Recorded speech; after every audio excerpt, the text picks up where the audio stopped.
my life, I've been a performer, a musician, beloved and celebrated by all. But I have a secret. I'm also a playground for sprites and spirits and... worse. The voice that rings inside me now is darker than any that came before. Almost caused a bunch of my fans to rip each other to pieces. But you can trust me. I've got this under control. Step 1. Find out who, or what, is trying to take control of my mind. Step 2. Make it sorry it ever tried.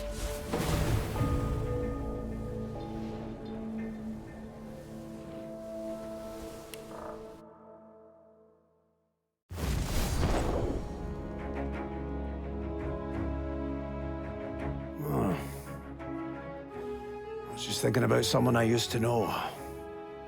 My cousin. The Queen, in fact. A tyrant.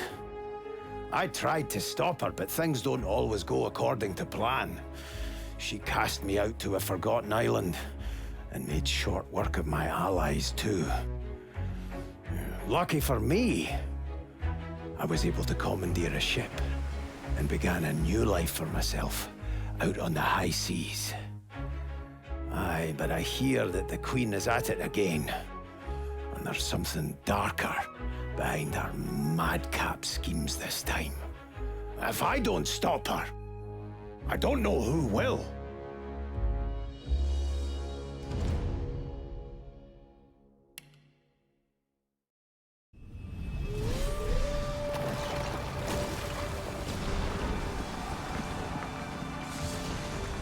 Once I was a crusader for the Divine Order. I pledged my life to Lucian the Divine. The war changed everything. He sent me to save the elves I grew up amongst. I arrived too late. Lucian ordered the use of death fog against the Black Ring, annihilating everyone I once knew in the process. Now I'm a mercenary killer, one of the infamous Lone Wolves. And my next target is none other than Lucian's own son.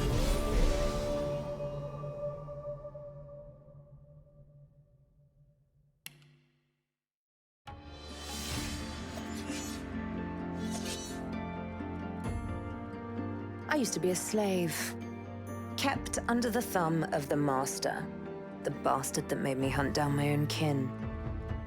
How did he do that, you ask?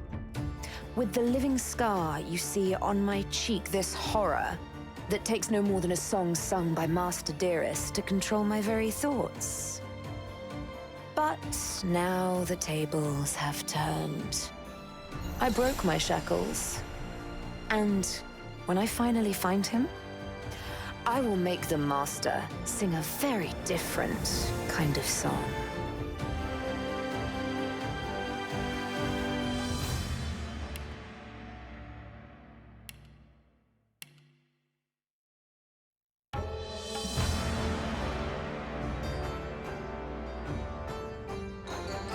Famed, of course, for my unique red skin and unparalleled skills as a general of the House of War, I, the Red Prince, was raised within the vast palaces of the fabled Forbidden City. I was destined to become the next emperor. But my ambitions suffered a bit of a setback when I fell from grace for cavorting with demons. Now, I'm exiled and hunted by assassins. But I assure you, I remain undaunted and as determined as ever to claim my rightful throne.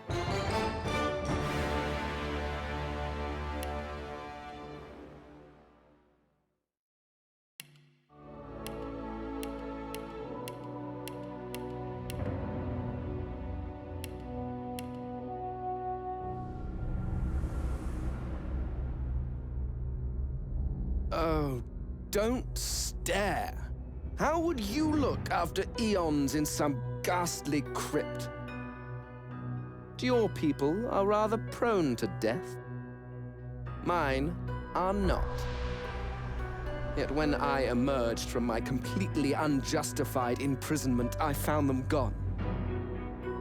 Our culture forgotten. Any trace of the world I knew all but obliterated. I must even hide my true face beneath an ever-shifting mask for fear you savages will attack me. That is how I wander this strange world.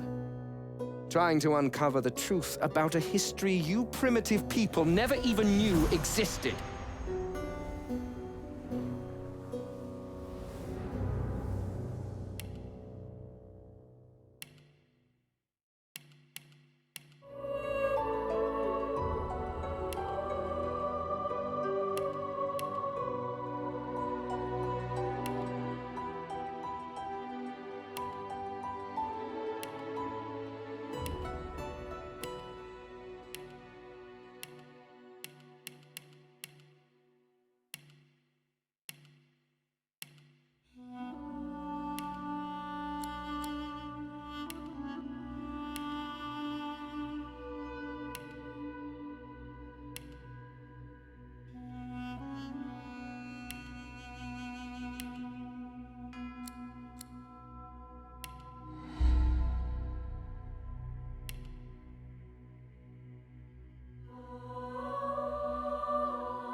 Prepare yourself!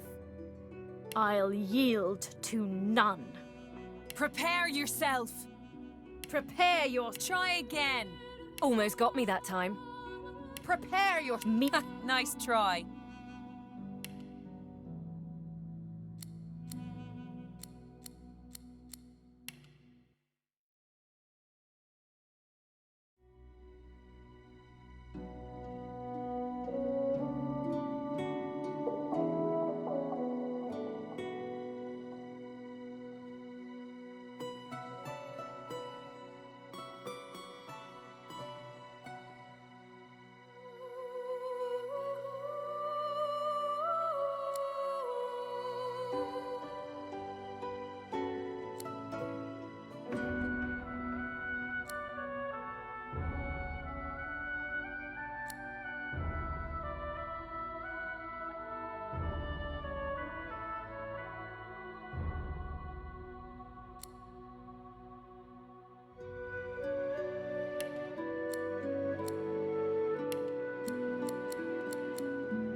It all happened like I knew it would.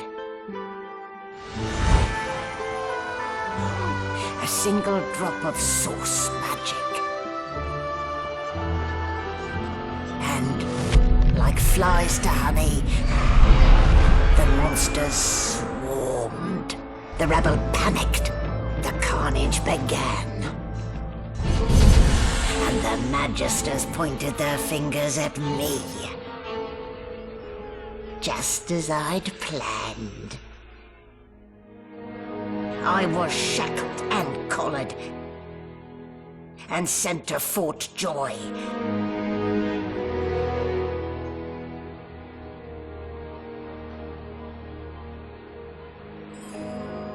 I'd come here to kill Godwoken. But instead, I became part of their story.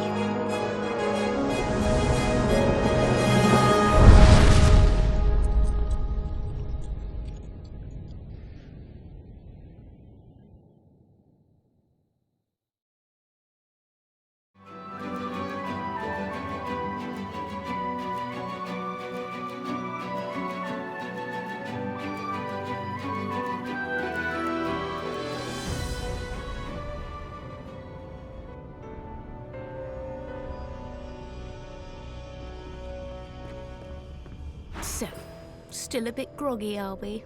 Don't worry. The sedative will wear off soon enough. Easy now. No need to hurry. Get your bearings and report to me upstairs.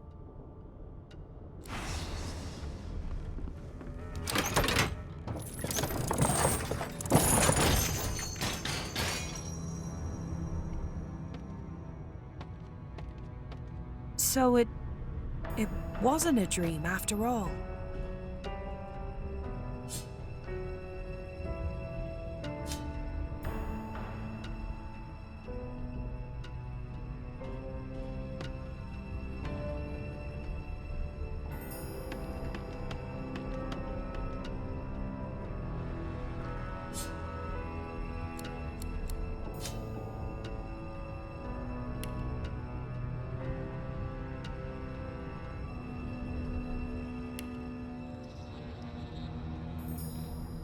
Rubbish.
An animal sty? Freight or food?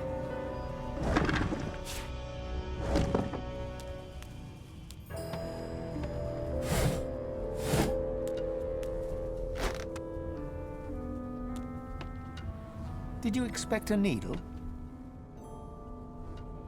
Did you expect a needle?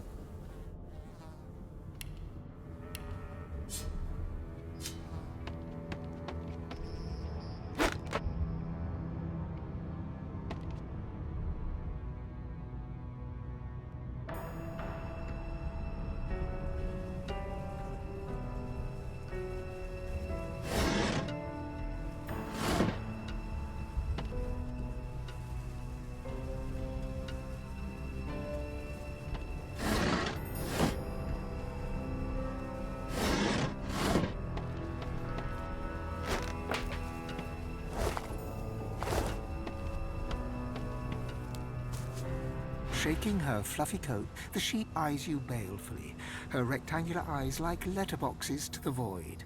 With one sharp hoof, she kicks you right in the shin. Fresh meat. Bah! Nice. Plump. Banded like a chicken's leg, too.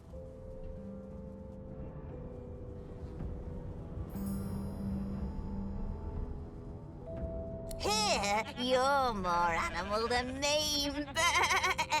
Sorcerers are bad news, and the Magisters know it. With two shakes of her stumpy tail, the sheep turns away from you to peruse her hay-filled manger.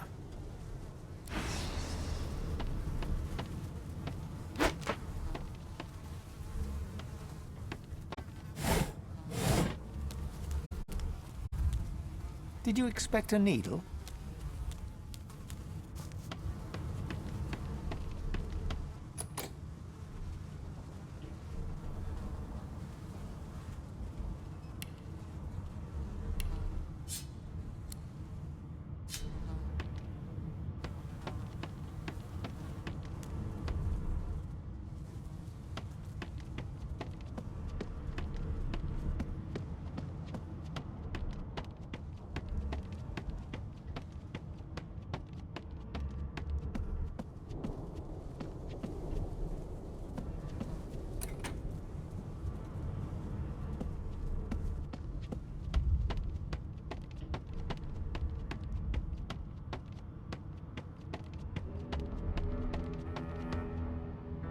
Not a very chatty fellow, are you?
I'll need to write to headquarters right away.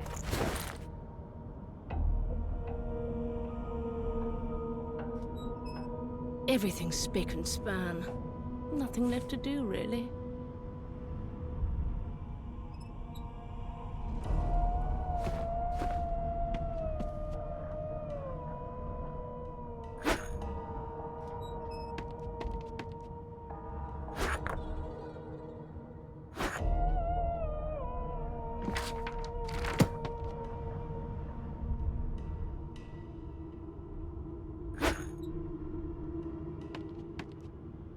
Empty.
No lesions, no trauma. It was black magic.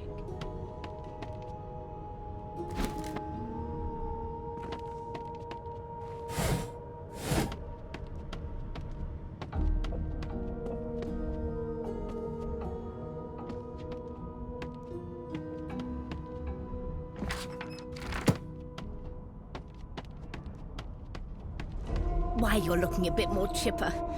Yes. Looks like that collar fits you snugly enough. Nice bit of work, even if I do say so myself. There you are. Not too tight, I hope. The collar, I mean. Oh, not to worry. Every dog has to get used to its leash. In the meantime, your next stop will be Magister William. All passengers have to be registered in the ship's manifest, and he's the chap in charge of the logs. You'll find him on the other side of this deck, in the officers' quarters. No indications of a struggle. Why? Because we're at sea, of course, and have been for several days. Index fingers pressed to her lips, she pauses a moment to give you a scrutinizing gander. My word, you do seem a bit befuddled, don't you? Perhaps I was a bit too generous with that sedative. Oh, well, I'm sure you'll soon gather your wits. Most likely. Eventually. In the meantime, all you need to know is that we're en route to Fort Joy. A new life awaits, and if you're a particularly good girl, perhaps a cure as well. An end to Source. For good. Why, for my peace of mind, of course. Why don't you try casting one of those Source spells of yours? See what happens. Currents of magic surge inside you, boiling, bursting, then breaking, only to fade back into your soul like rain into the earth. My, look at the concentration on your face. All will, but no result. There you have it. See? The collar's function. It neuters you of sorts. Makes you unable to cast Source. For your own peace of mind, of course. Yours and the whole world's.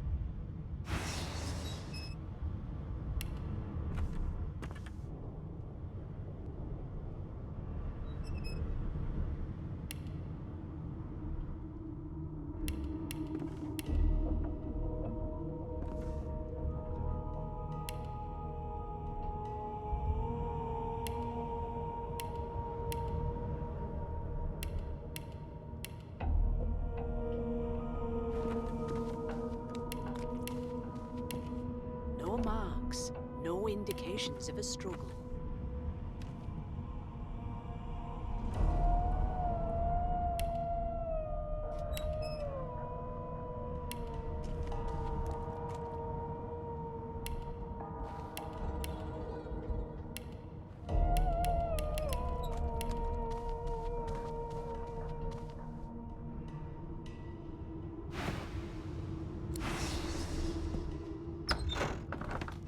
Good gods! There's been a murder here. Associates.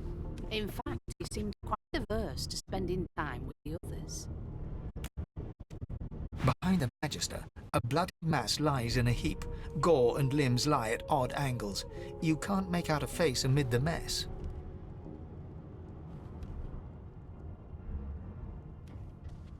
There's been a murder. A sorcerer was killed by one of your own. Lucky you were busy getting your collar fitted at the time, or you'd be a suspect like the rest of them. Waters is investigating. She'll figure out who did it. Always does.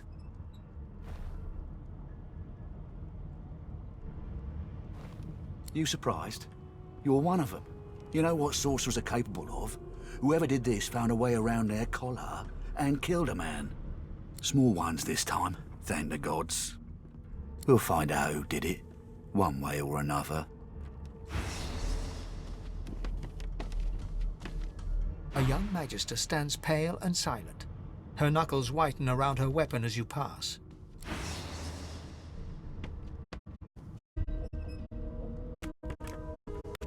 Yes, this ugly sight, isn't it? Burns me up this happened under our protection. We're extremely lucky no Voidwalker followed the source that did this.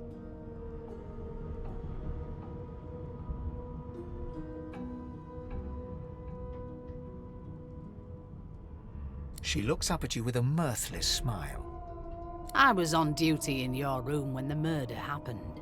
You were asleep the whole time. Didn't even stir. You're one of the only indisputably innocent people on the ship. Unless you can commit murder in your sleep, of course.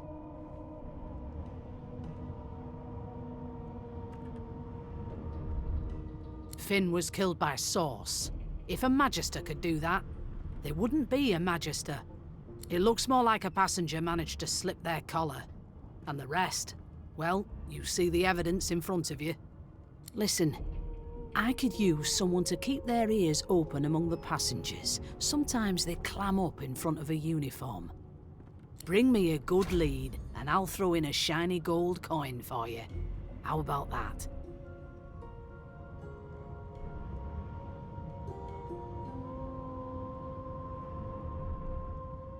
Not in here, it isn't.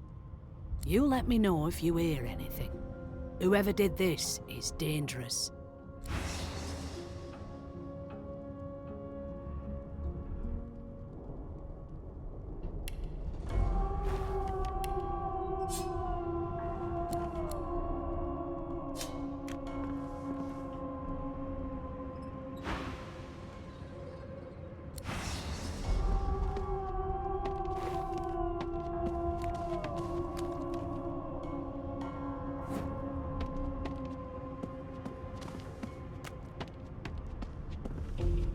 The pale young woman doesn't acknowledge you.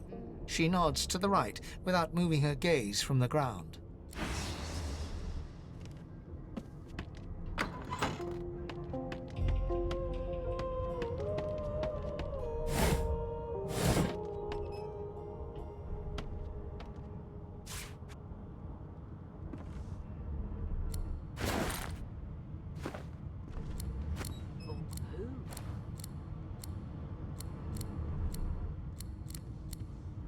What a well of knowledge this tome is. Dallas is such a dear lending it to me.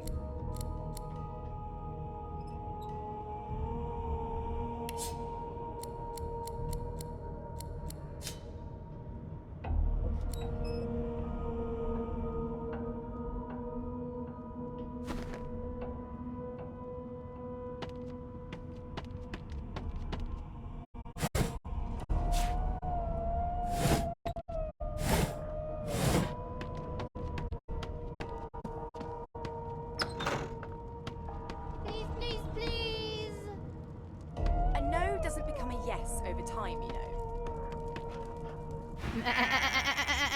I'm not suited for this. It's sea cow, not sea sheep.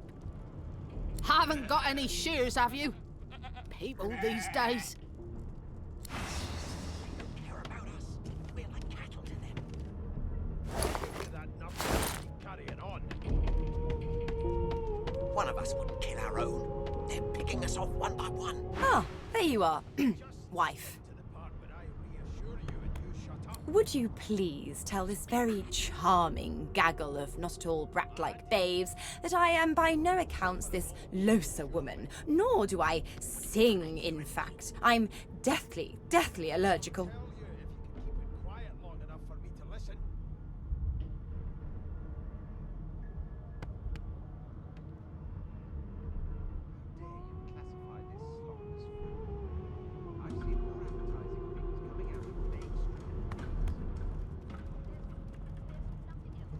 How very correct you are, spouse of mine. Madame Josephine Gribbles de Peeb refuses to be confused with anyone else. What? What's so funny? Her pinched face cracks into a great grin, and she shoos the children away from her with a laugh.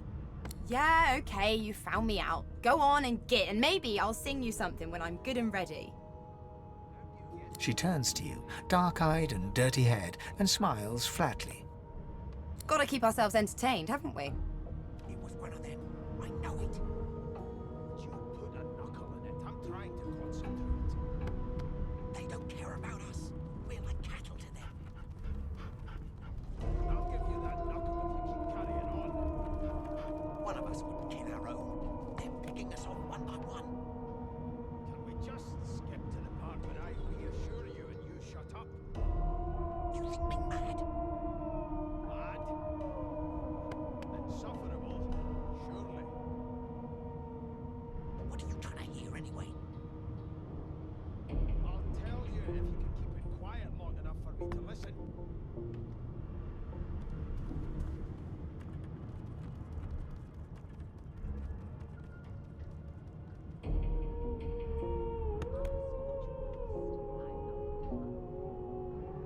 Seems to me you should be a little afraid. There's a killer about after all.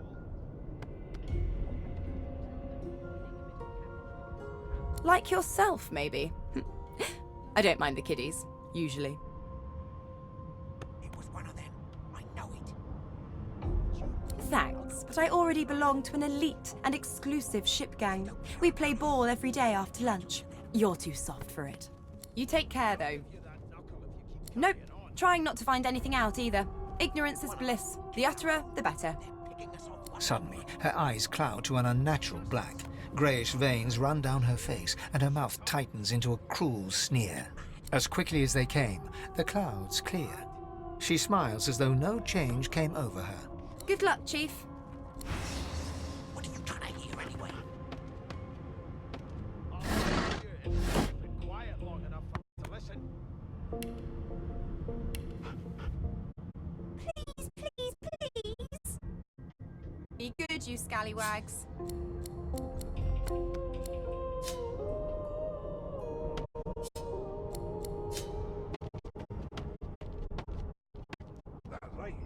My mum doesn't like elves, but I have a secret. When I grow up, I'm gonna be an elf. She'll get used to it.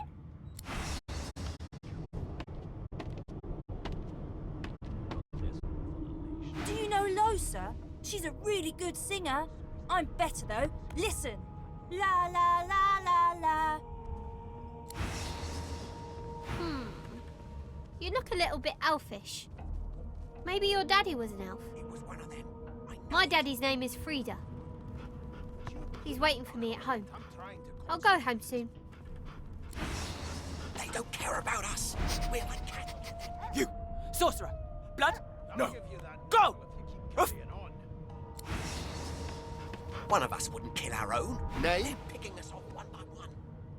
Well, you aren't here on my list. Scram, eh? We're trying to catch a killer here. You think me mad? Mad? No. Insufferable. The elf is reading a volume of Cranley Hubert's famous encyclopedia. He looks up, his big round eyes scanning your body, absorbing every detail. He reaches out and examines your face, tugging at your ears and prodding your nose. Fascinating. He sits back and returns to his book, flicking quickly from page to page, completely oblivious to your presence. Turnips and water are all I was given. Unacceptable. I've never dined on anything less than a dozen-course dinner, and I don't intend to do away It is simultaneously too detailed and insufficient. I know the beginning of this tale and the end, but I am rather missing the middle. Tell me, what do you know of our world's history? Oh, please. I have no interest in that. Your books are too full of it already. No, I want to know about the Celestial. I want to know about your gods. This text tells me that they created all creatures, but nothing of what came before. Where did these gods come from? Who are their people? Where are the others of their kind?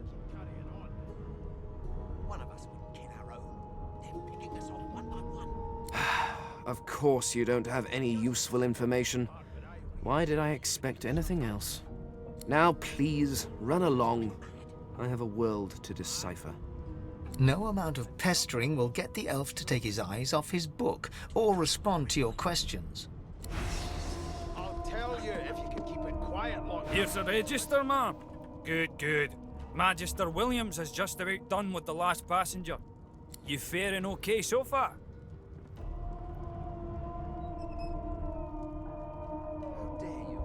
He tugs the collar of his uniform and chuckles. Sorry you're upset, ma'am, but we all wear what we wear for a reason. You head on in now. Williams will get you sorted fast. Keep those bolts trained on her, and if she tries to run, shoot to kill. Standing at the center of the room, you spot a sorcerer haughtily eyeing a pair of nervous-looking magisters. They keep their crossbow trained upon her as she's being interrogated by an officer. So you admit it then? You murdered that poor fella? Yes, I did. But of course, that was only the beginning. She turns her head and looks you straight in the eye. There are others whose lives must end. Good God, the woman's mad. You there, sorcerer, go and fetch Magister Siwan. We need to do more than collar this maniac. We need to shackle her, hands and feet.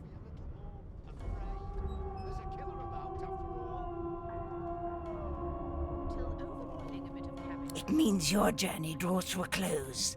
Do stick around for its finale, though, because... She reaches for her collar and simply removes it. I'm just about to create a scene. Subdue her, men, quickly! If she casts Source, the Voidwoken will come. They'll end us all. She smiles with wicked satisfaction. Precisely.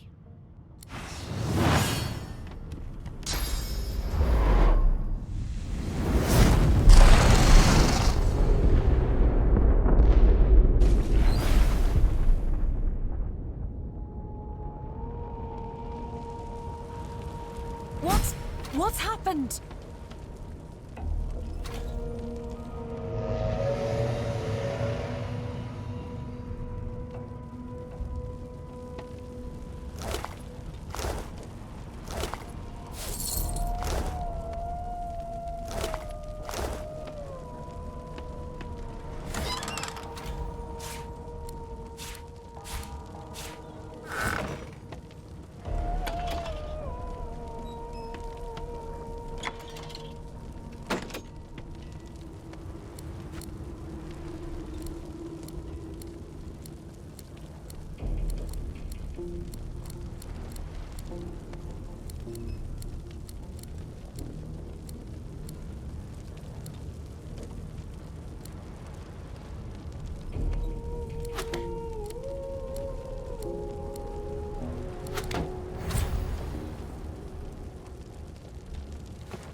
woman lies in a heap on the floor.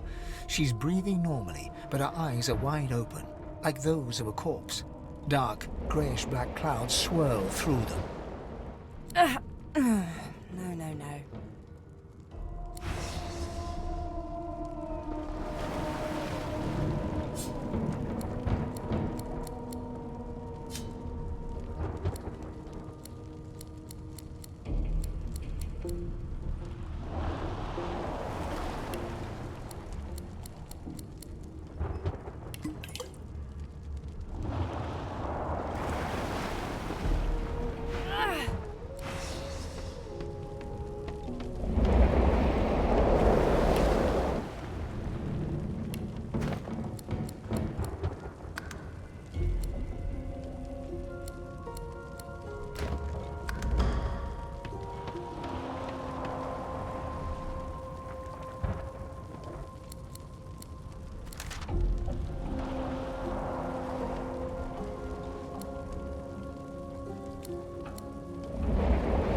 No, not the final dark.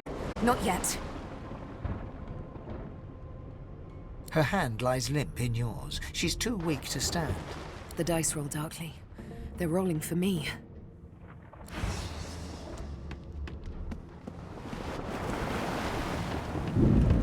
Ifan lies motionless, curled on the ground like an animal.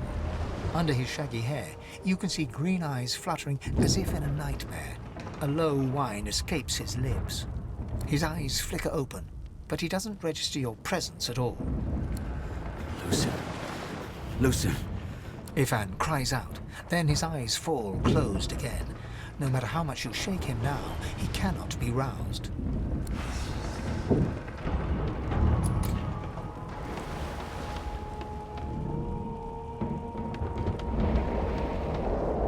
The dwarf lies in a heap on the floor, his great beard twisted and tangled around him. He is stock still. You can't see if he's living or dead.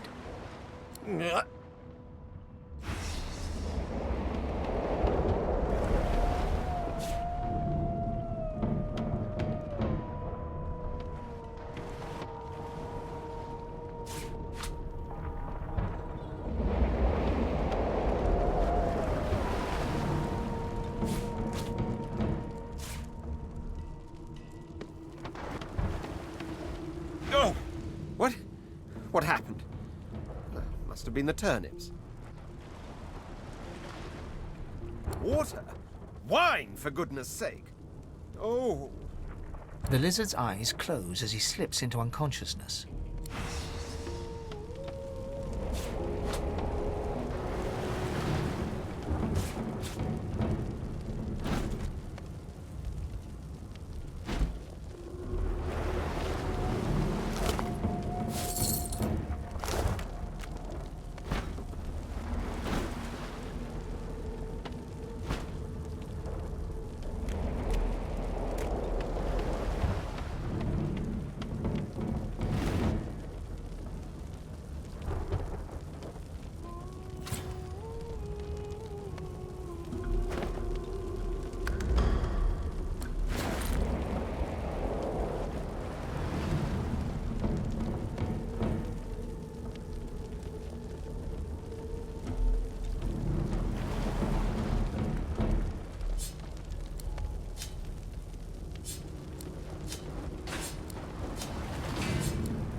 As the dead man's flesh slides down your throat, you feel his consciousness enter yours. His memories are yours to experience. You are Finn. Your heart is heavy. You know too much. It's all too much. You met him. A bright light blinds you, then fades. You feel a tremendous power in your hands, but they are shaking so hard you can barely use them. Suddenly you're on this very ship, crouched in a corner, hugging your knees. A figure approaches, an older woman. Her eyes are kind. She comes closer. She says she wants to talk. She reaches a hand toward you. You grasp it. The memories end. You are no longer Finn. You return to yourself with a jolt.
The Magister lies on the floor, unconscious and bleeding from a dire-looking wound.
need to get off this wreck and quick.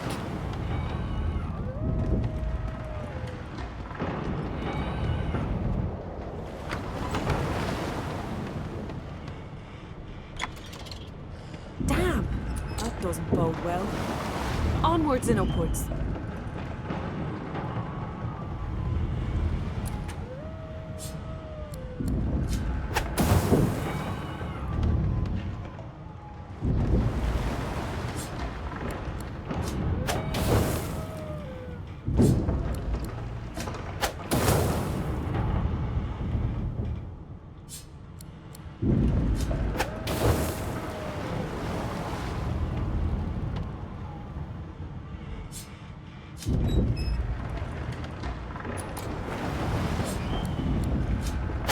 Thank the gods! But a fine grace, what was...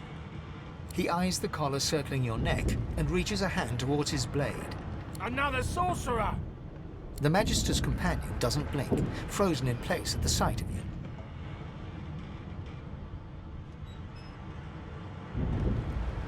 Even if I knew how to rip that thing off, I wouldn't. Some crazy banshee comes screaming through, and now we got void bugs swarming up top. Sorcerer mutiny! He whispers loudly to the other Magister. Don't just cower there, Rix. Take out your blade. Rix grabs his sword, which shakes in the rhythm of his trembling hand.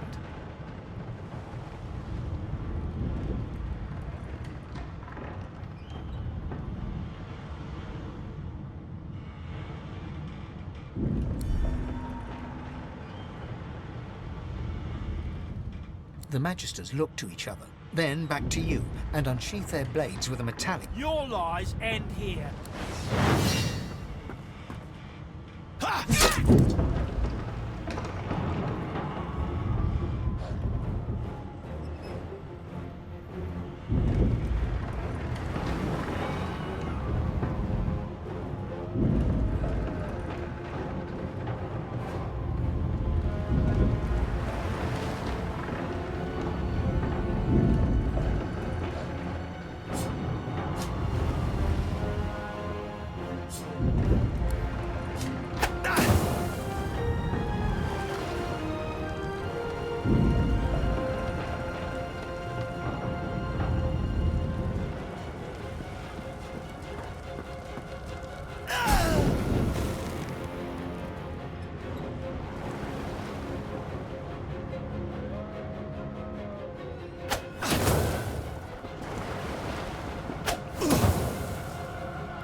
And you thought Rivellon was flat.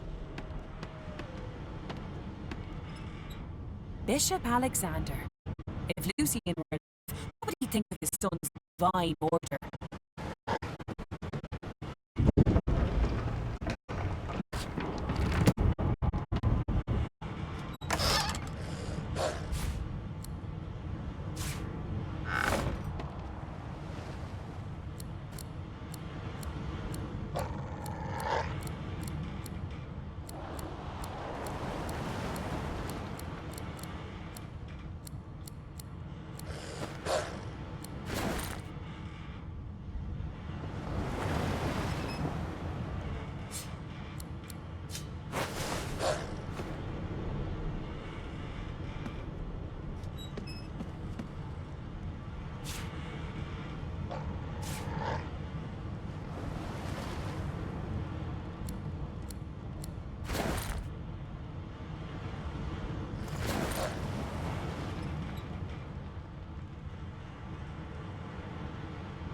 The hound paws desperately at its snout. It winces as it draws blood from its wet black nose and continues scratching.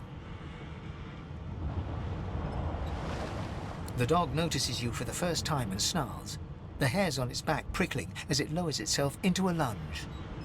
You sorcerer! It sneezes suddenly and paws at its nose once more. Can't smell. Can't breathe. Too much sauce. Too much. Too much. Please, make it stop.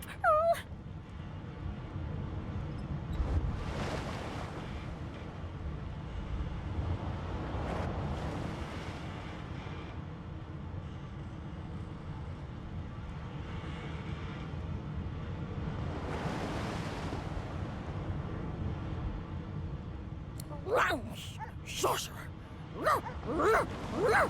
The dog whines and continues pawing at its nose.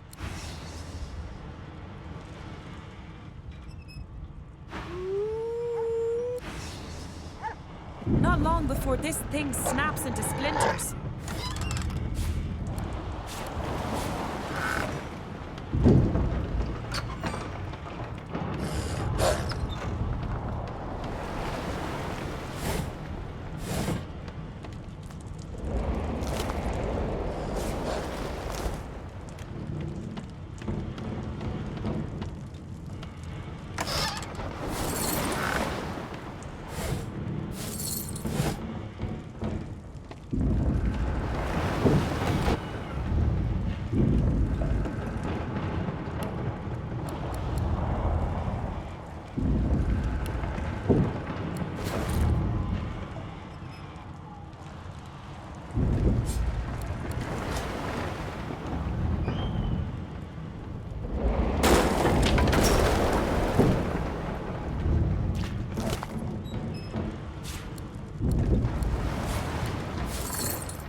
Pass through the door and are suddenly face to face with an undead. His skull is bizarrely angular, and a glorious jewel sits in the middle of his forehead. The skeleton is quickly leafing through a volume of Cranley Hubert's famous encyclopedia, muttering to himself. No, no, no! What damn fools record knowledge on a pulped tree? It catches fire, it turns into must when wet, it cannot even resist acid. No wonder they're so bloody ignorant. The skeleton looks up and notices you for the first time. Oh, it's you. Shouldn't you be running and screaming or some such? The skeleton groans and looks back to his book, frantically flipping from page to page. Yes, indeed. It's the look of someone that wants to read the bloody book he's holding. Now, if you're really quite finished, I believe you have lifeboats to flee to. Please, I was no more an elf than you are those rags you're wearing. I had a mask, rather ingeniously designed, which allowed me to take that primitive form.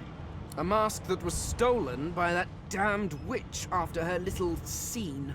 Still, she'll drown with the rest of these fools, and I will simply pluck my mask from her cold, dead hands. The skeleton holds up his book in one quick, frustrated movement. I am trying to discover if there is anyone worth saving, and I will be damned if I let the lives of some mayflies get in my way. Go on, go, swim or drown or do whatever takes your fancy. I have a book to read.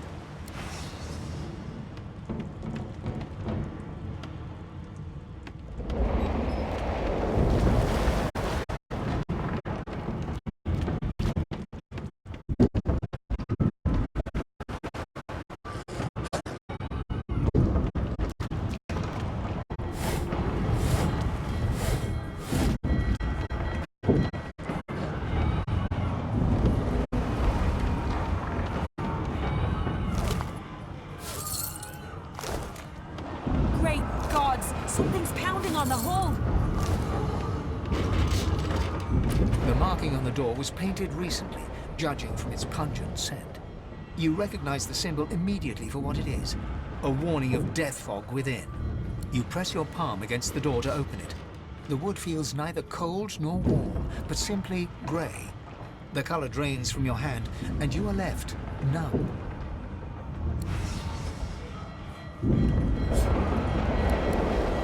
The moment you touch the door, your belly goes hollow and your skin goes pale. It doesn't budge. The door groans open, but an ashen shadow clouds.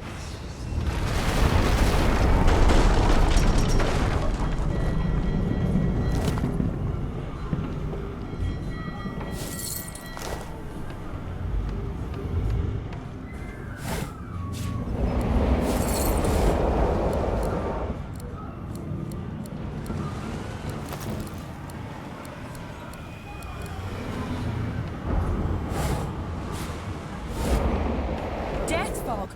I need to get out of here, now!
and dwarfs first, just like the old stories say.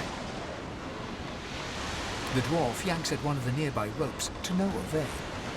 Said there were other people down there. We need to help them. You see those tentacles, kid? It's time for getting the hell out of here.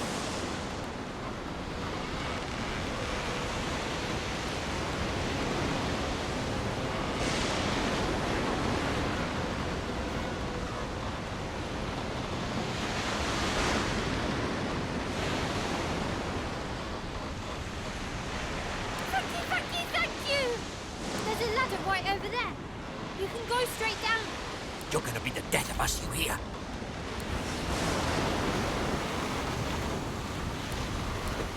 Had to open your big mouth, didn't you?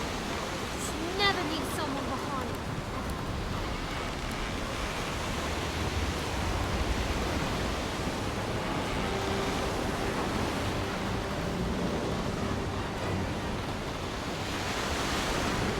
You should never leave someone behind.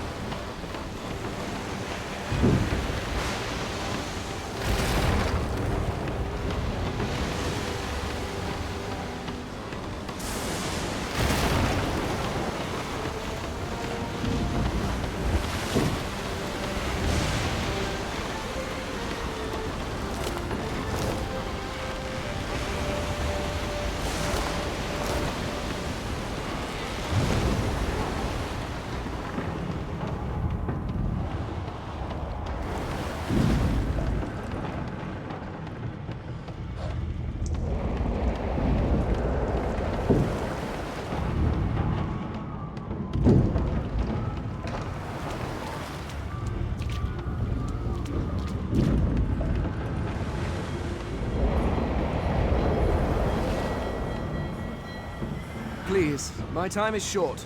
Although yours, I gather, is infinitely shorter.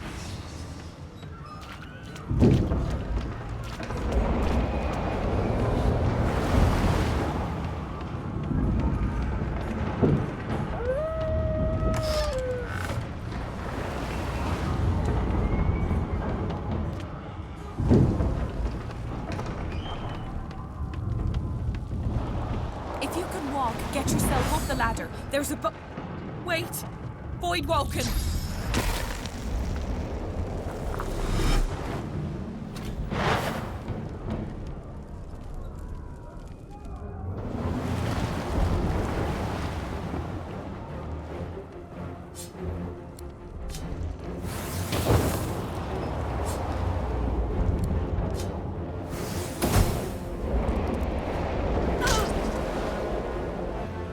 I thought Void Woken was supposed to be scary.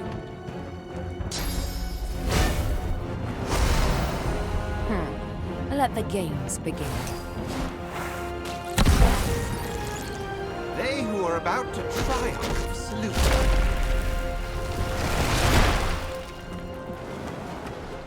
I've faced worse.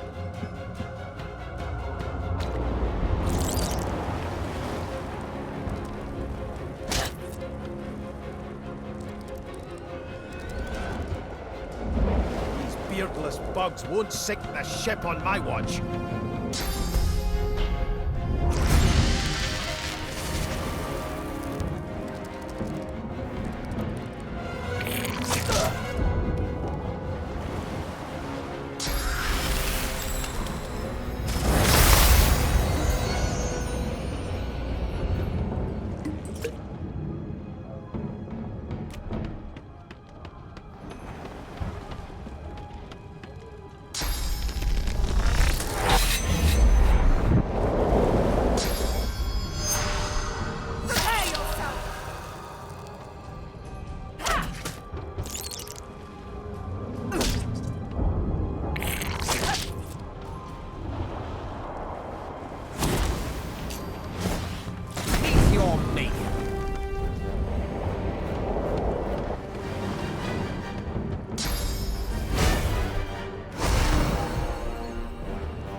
They smell you worse dead than alive. Let's head above decks for some air.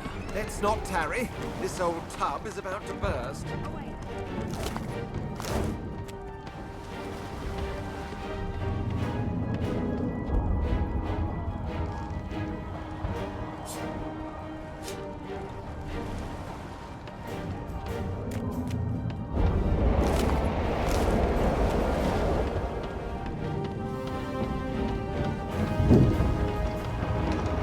I hear something.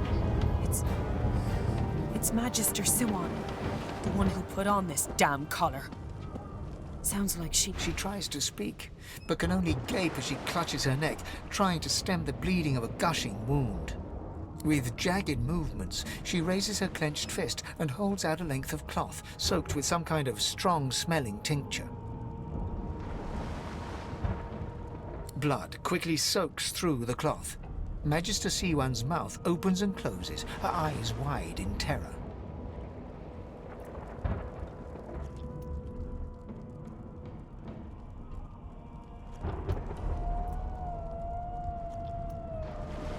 It's working. The pressure is stemming the flow of blood. Siwan clutches your arm, her eyes locked with yours. Something within the ship snaps. The floorboards shudder. Siwan struggles to her feet, clinging to you tightly. The ship lets out a deep groan, then cracks.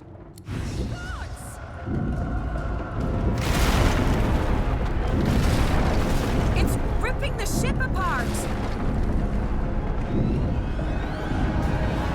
This is it, she's going!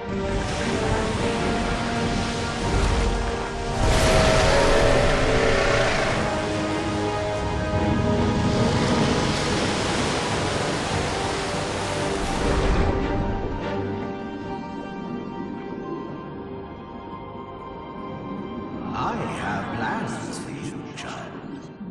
Rise.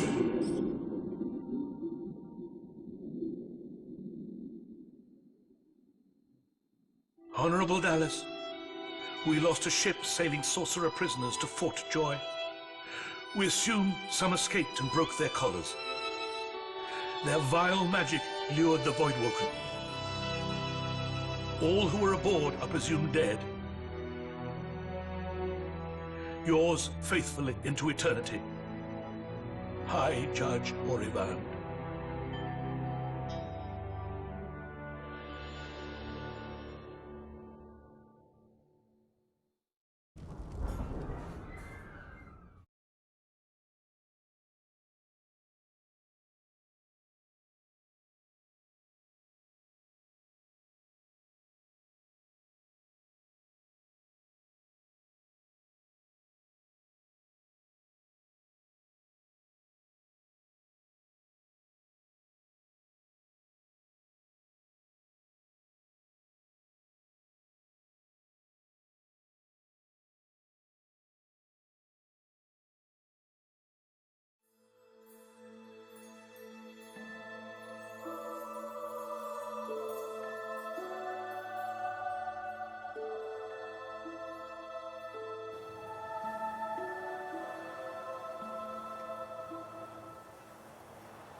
Those Voidwoken made sure nobody worked the ship.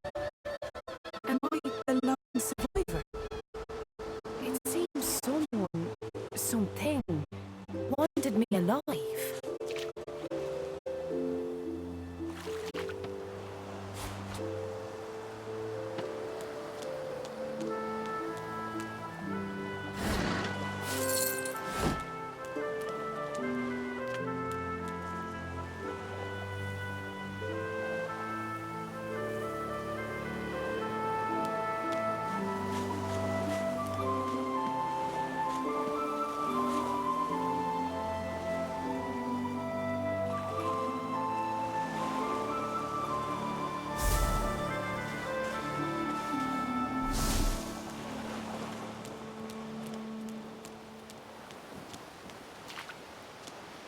I thought the Order would get rid of any trace of the old Source King.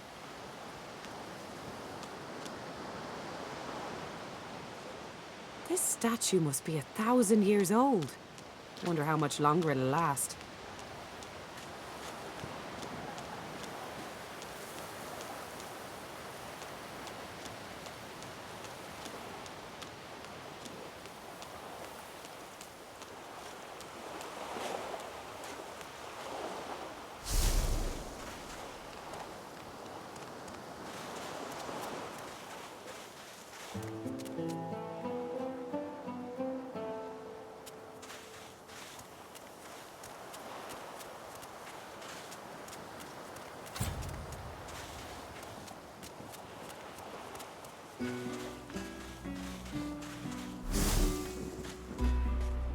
Look here, Quercus. Another giant. My word, this blasted isle is teeming with them. Was that? Yes, I did see how it managed to survive an attack by the Great Acorn's servants. Impressive, just as you say. But that is no reason to trust it. Giants like that destroyed our forests. They are the very reason the Great Acorn is returning in all its wrath. What? Dear me, have you taken leave of all 6 of your senses? You would have me use this giant for a shield? Why would I... Oh, but I see. You are a cunning devil, Quercus. Of course, if it escaped the Great Acorn's vile servants, it can do so again. We need only follow in its big, wide shadow and be safe.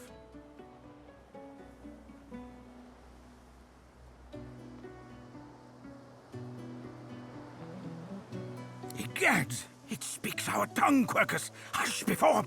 What do you mean, a good time for introductions? You know full well who I am, you silly old cat. The great Solora, grandest of the... Oh, introduce myself to the giant. I shall do no such thing. You give away your trust too easily, my dear steed. No, we will have the giant march. In time, we'll see whether it deserves our confidence. Now, onwards! Shield! Venture forth, post-haste. The Great Acorn waits for no one. Our shield speaks, Quercus. Prick up your phantom ears. Dear me! It has questions, Quercus. Why, yes, I suppose answering them is the polite thing to do. Speak, shield! What are your queries? A giant body, but no giant brain, eh, Quercus? Surely even the tall folk know that Rivellon was bare before the Great Acorn fell from above and seeded the Irwood, covering this land in beautiful, perfect forests. Beautiful and perfect until the giant races, no offense, realized they could use it to build their houses and fuel their fires. They carved the Irwood up, and the forests shrank and shrank. None of the original wood remains. But someday, the Great Acorn will fall again. The forests will be reborn, and the giant races will be wiped from this world. At least that's what I hear. Oh, Quercus, it wants answers. As if it is the first creature to ponder the big questions of the universe. What tree did the Great Acorn fall from? Where did that tree come from, if not a greater acorn? Could you build a nest great enough to store the Great Acorn for the winter? Some questions have no answers. Quercus, why is that so difficult to understand? The Great Acorn will come. It will destroy the world, and squirrels will reign supreme forever. I fail to see what's so difficult to grasp. What do you say, Quercus? We once believed it was good, but now... No, quite right. As terrible as the giants have been to us, we do not want to see them wiped out. Rather, we must find a way to live together in peace, giant and squirrel.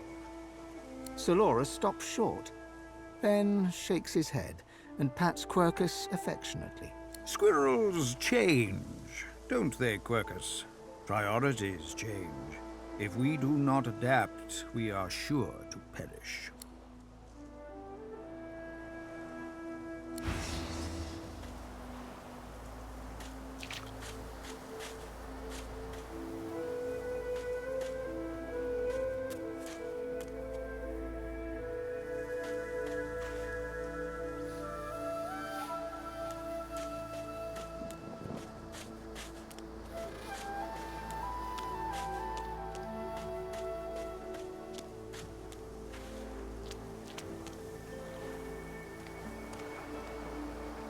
You spot a strange lizard gazing over the water with a steady, malcontent stare. His skin is of a bright, blood-red color. Could he be... Yes, you recognize him from the ship. It would seem you're not the only one who survived the tentacles of the deep.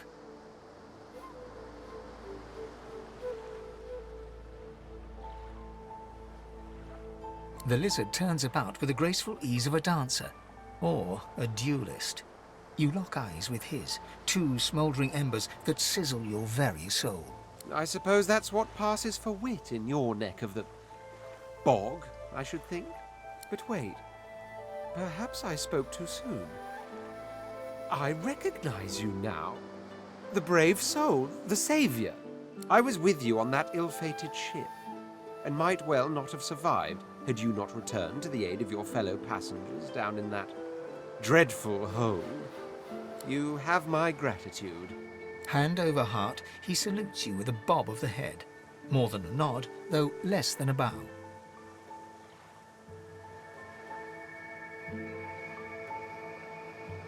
Yes, I'm sure you've all the makings of a hero and all that, but let's not get carried away, shall we? Now then, if there's nothing further... I'm sure I don't mean to sound condescending, but I had thought it quite self-evident I was gazing out over the waves. He sighs dramatically. Tell me, what do you see when you cast your glance over this ocean?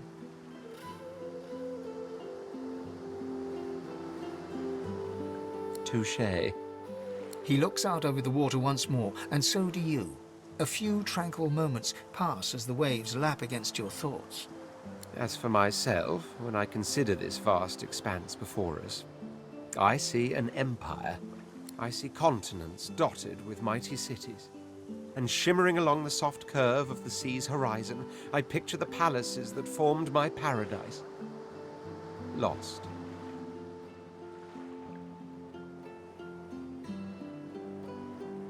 Of course, it's rather specific. Quite obviously, I'm musing over the very actual empire that I lost. Suddenly, having all the air of being deeply offended, he stares at you with utter incredulity. Well, don't just stand there gawking like an ape at an abacus. Or do you really mean to tell me you don't know who I am?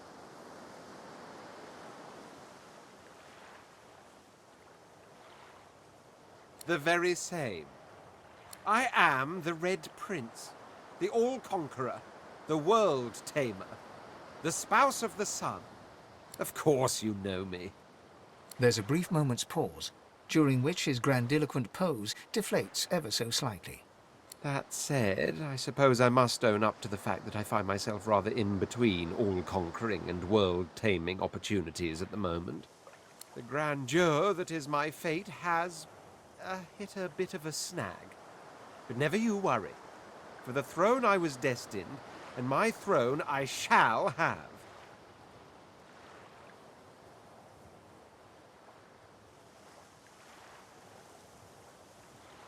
This and that. Tag along.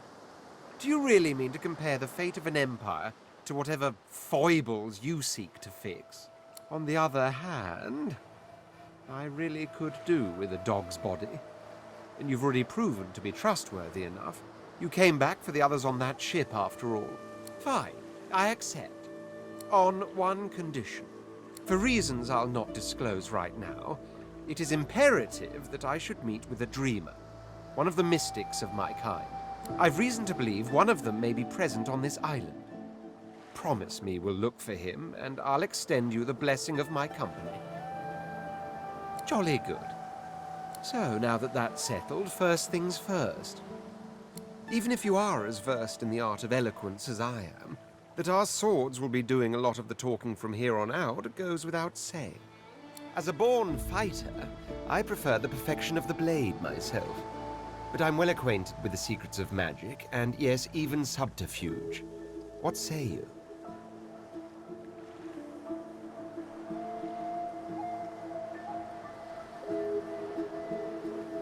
Finesse is a condition one should assume in any situation, from dining to discourse to dueling. What situations do you have in mind?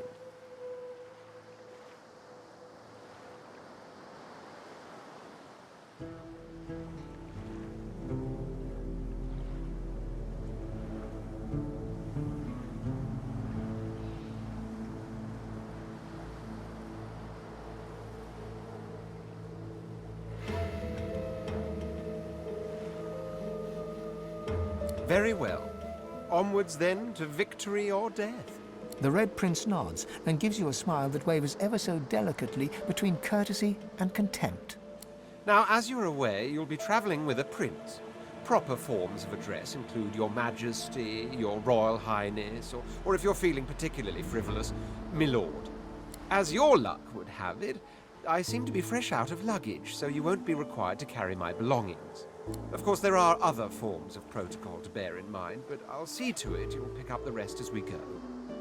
So, without further ado, let us be off.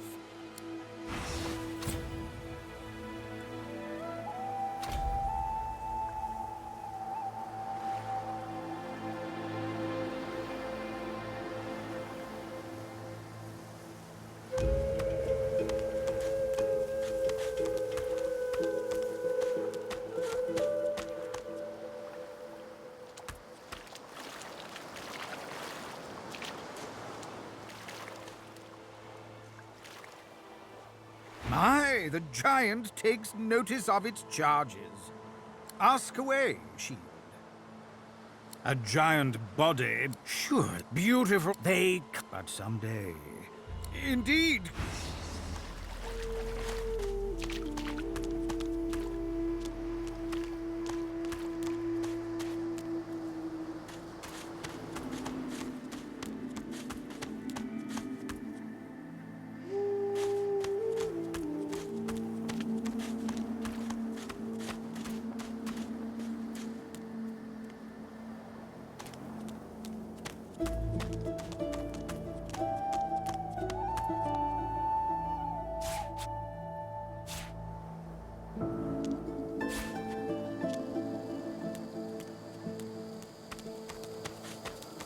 A black cat. Some would see this as an omen. The cat's eyes are clouded and grey, but it stares at you with acute intensity. What? How did I get... Hey, stop following me. Huh? Yeah, fine. I'm fine. I'm not sure. It's all a little foggy. The cat opens his mouth as if to speak, but his eyes lose focus, and with a jerk he turns away from you.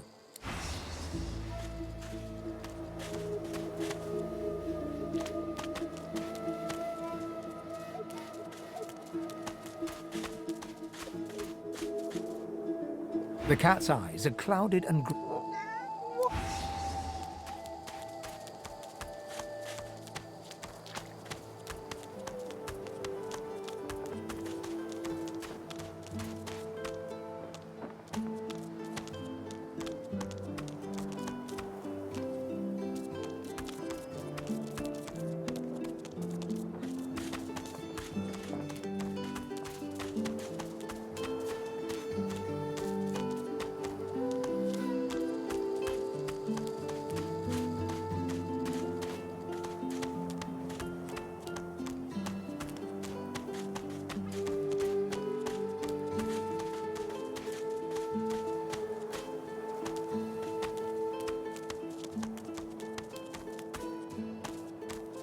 I spotted something. I don't have the right tool for digging.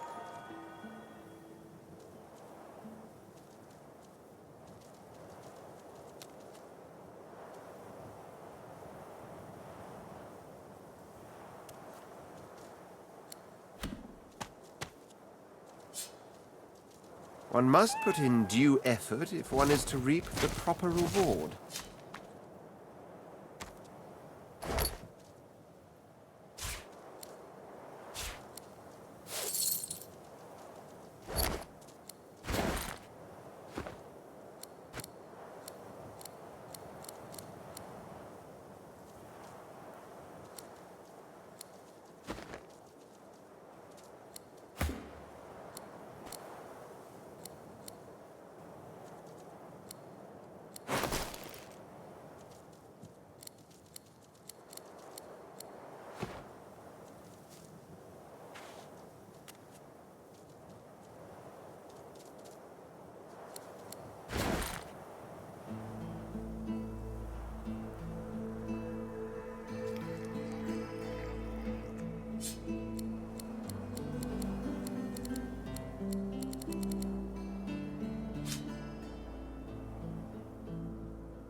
I wonder where this leads.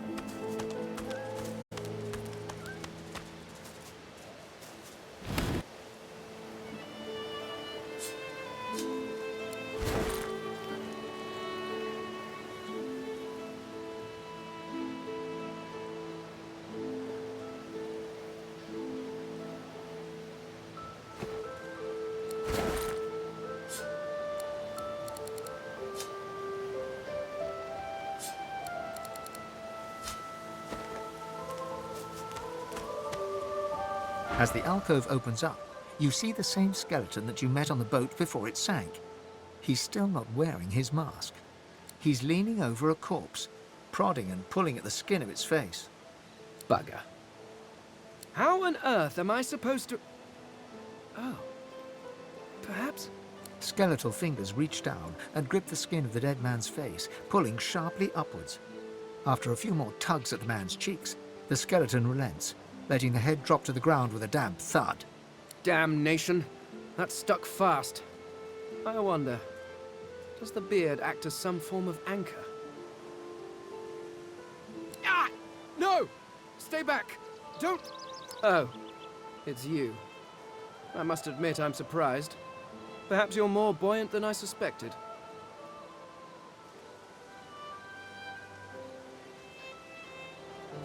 Oh, yes. An exceptionally common, but exceptionally valuable commodity.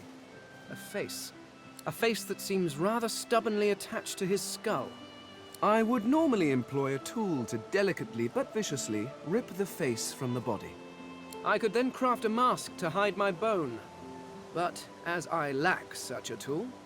The skeleton grabs the corpse by the cheeks and pulls hard, grunting in frustration as the body's skin holds firm.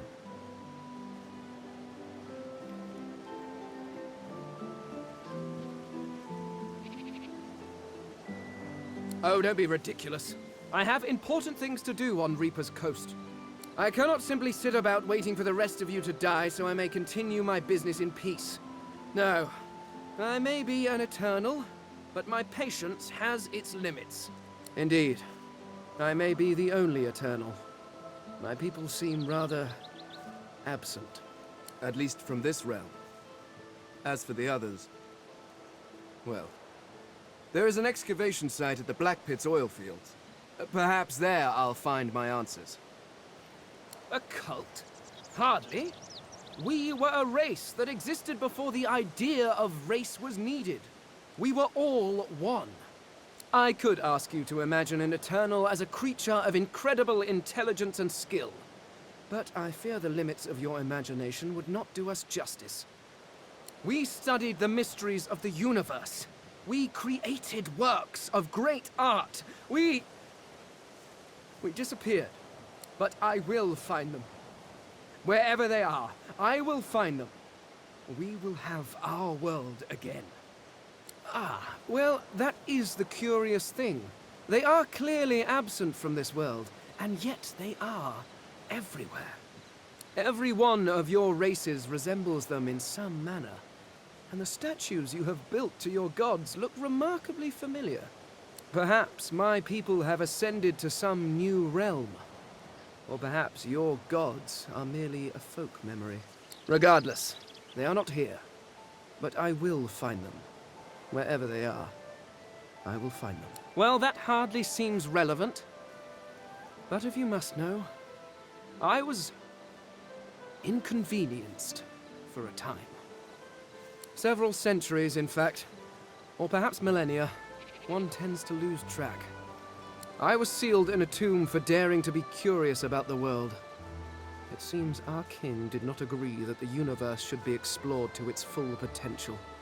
Perhaps I should thank him. It seems I was spared whatever happened to the others. I wonder if flowers would be appropriate.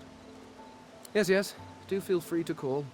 By which I mean shout loudly. I do not want you sneaking up on me again.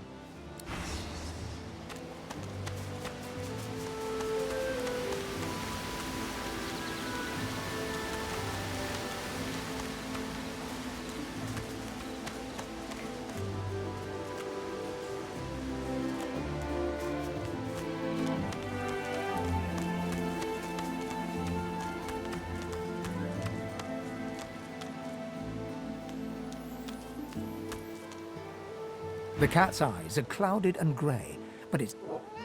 What's going on?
Voidwoken.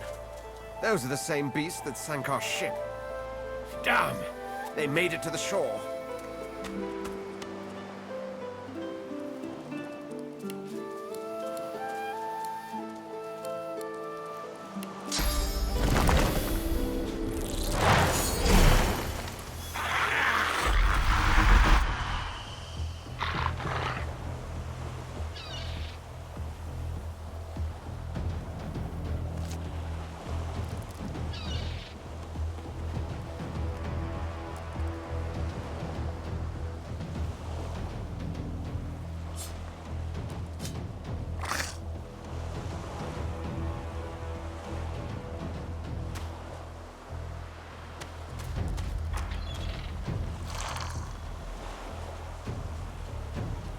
Prince.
Oh, how pensively our shield looks down upon us.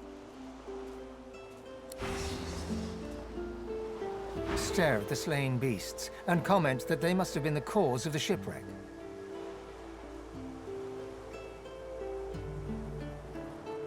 They didn't put up much of a fight.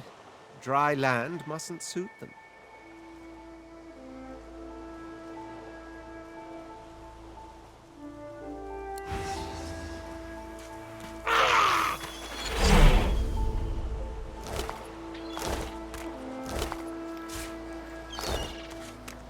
Drowned and eaten by a Voidwoken. I wonder in which order.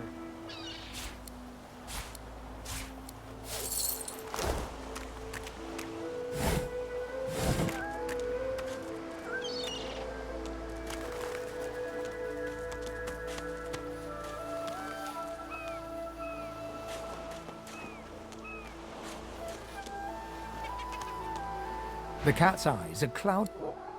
What's going on?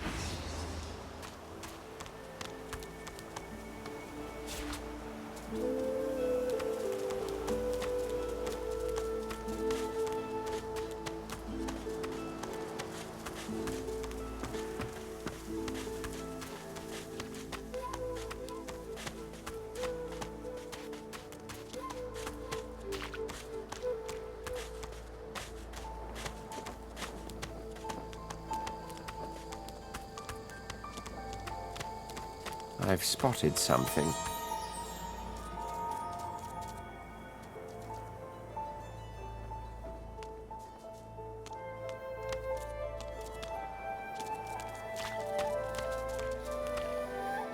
Here lies a nameless inmate. May he find the peace denied him in life in the Hall of Echoes.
already live. Stay back, sorcerer, and stay silent.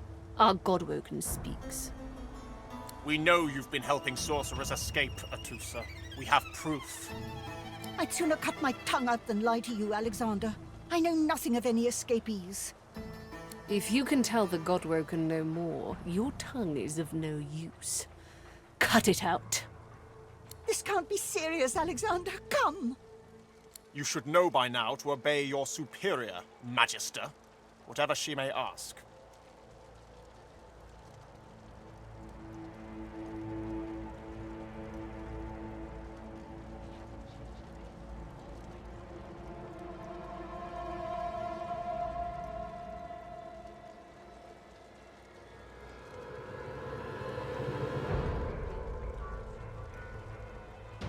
Stay silent, elf!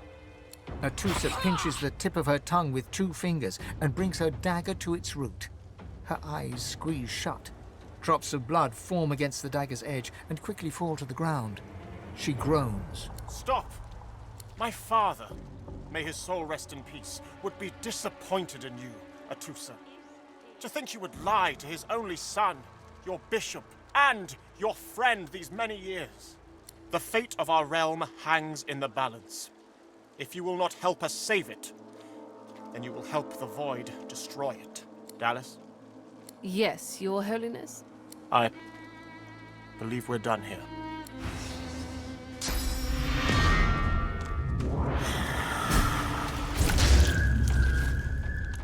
What a waste. Hush. Come, we'll be needed elsewhere. The lizard magister, or what's left of her, lies in a puddle of gore. She was a lizard, yet a magister.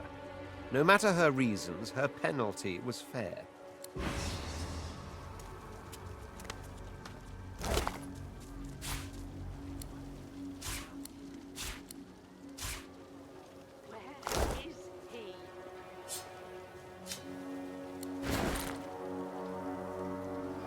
A single name throbs across your brain. Verdas, Verdas, Verdas! He must escape. He cannot die here. He cannot! He hasn't changed a bit. Always late.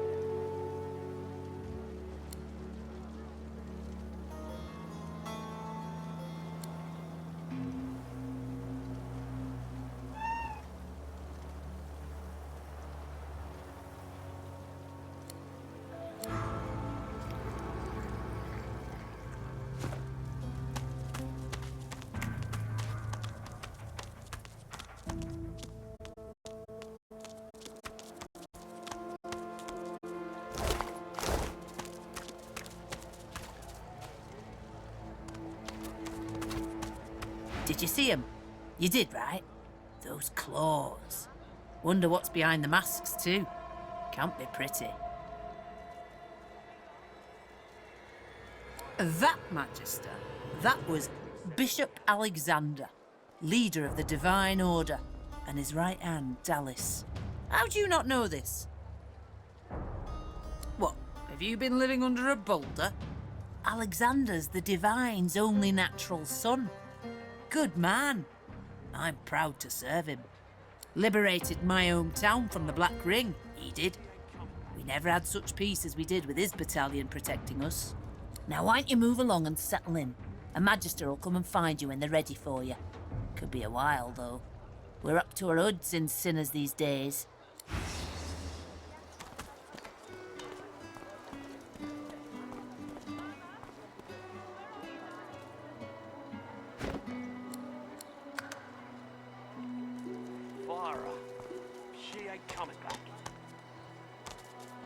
Did you see them, miss? Bishop Alexander and the Hammer herself? They were so close, almost within arm's reach. A traitor cannot be murdered. A traitor can only receive their due. Easy enough to say in times of peace, but look around. We're standing on the edge of the end. The Void Woken are coming, miss. And it's only the Divine Order that can protect us. Just like threats? Great God! Will you quit dragging this on? Tain't that hard, Legsley. Just hand over the gold. Dear one, help me teach this beast. He must respect. Respect? Huh. Someone's got to keep this place running. Griff can't do it for free. Why'd you gotta make this so hard? An intense-looking man steps between the thug and the elf and rolls up his sleeves, revealing well-muscled and heavily scarred arms. Just stand aside, won't you, mate? This is no business of yours. Lone wolves decide their own business. The thug freezes in fear for a moment before shuffling back to the protection of his crony. Pay up, elf. No one shorts Griff, especially not one of you.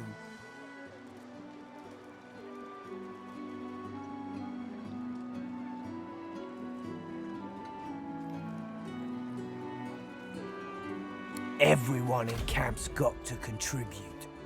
For food, for protection, no exceptions. Especially not for elves. Griff's orders. Food? Protection? I have neither.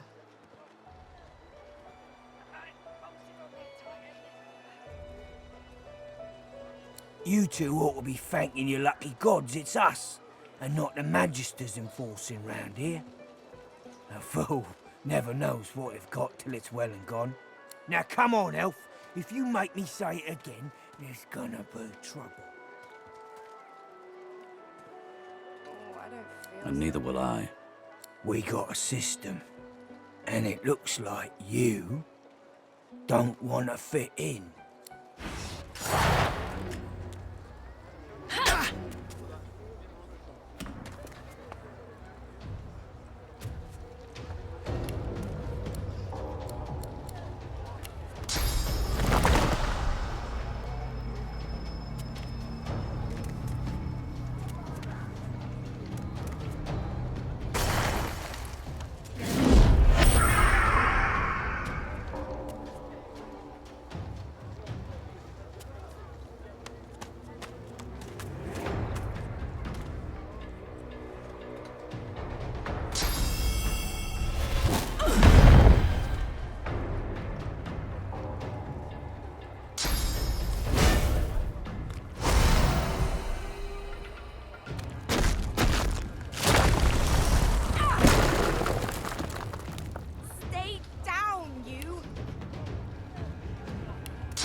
Is that indigestion, or is it... Oh gods, not now.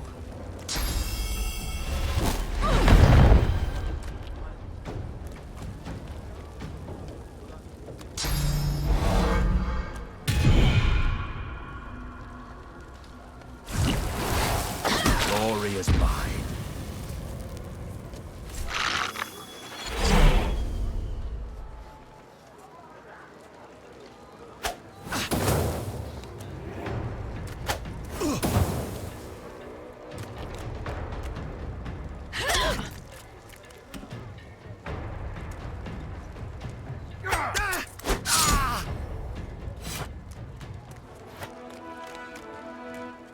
Follow me, before more of them trouble us. I've an errand to run around here first. I'll catch up with you there later. Remember, past the kitchens, down to the beach, inside the caves there. There is a safe place.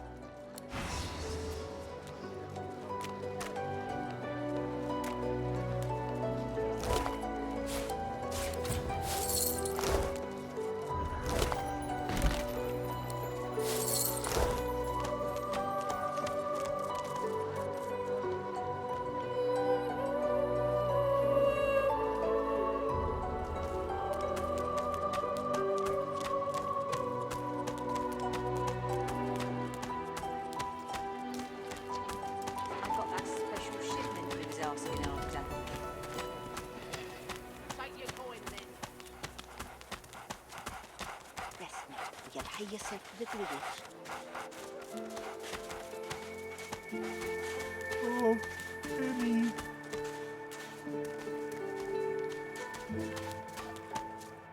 Ah, a little reprieve from the din outside.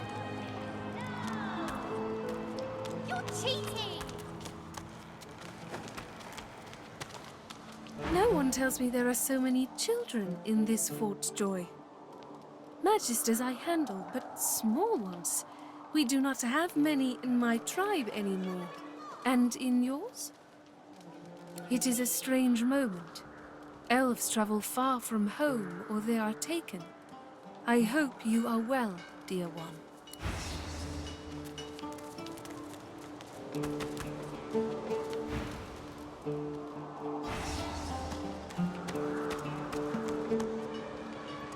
The young girl's eyes are covered, but she turns toward you when you approach. She smiles as though she recognizes you, though she couldn't have seen your face. Ah, hello. I see you come a long way. I see you come here seeking a great adventure. Do you find it? I see it before my eyes.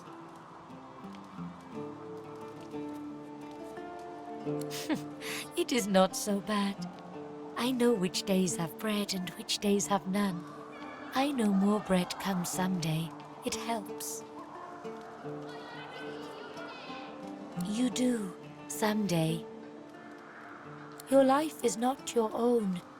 Your life is for us all. I cannot say more. You see someday. Yes, please ask.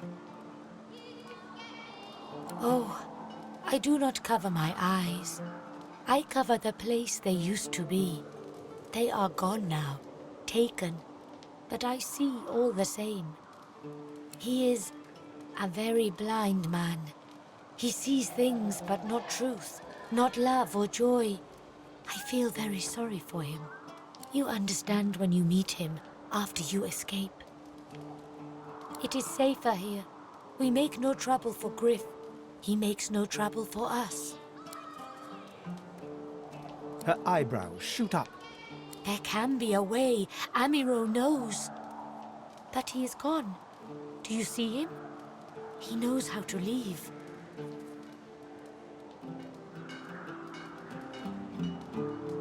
Some of us are meant to remain.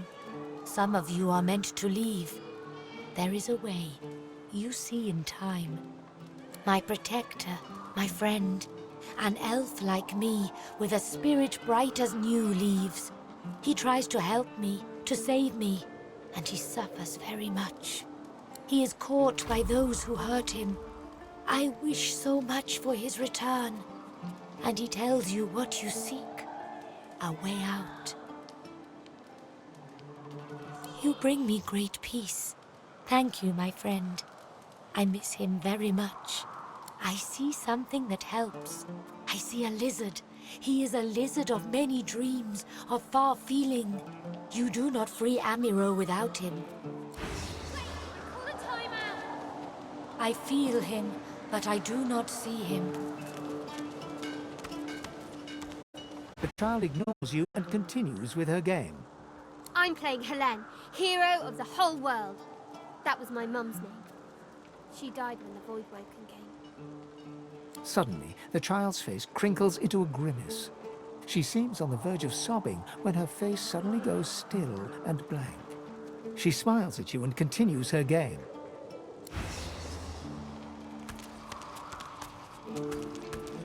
Whack! Back, evil ogre, or I'll get you with my sword!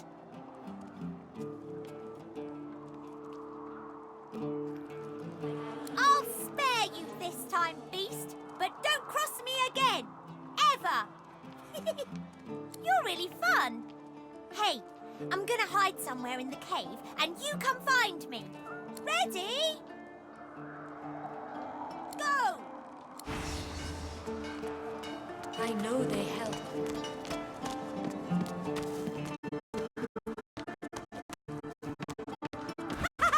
You found me!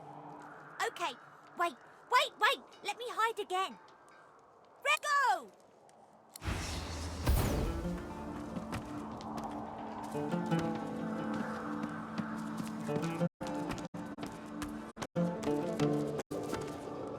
State your business.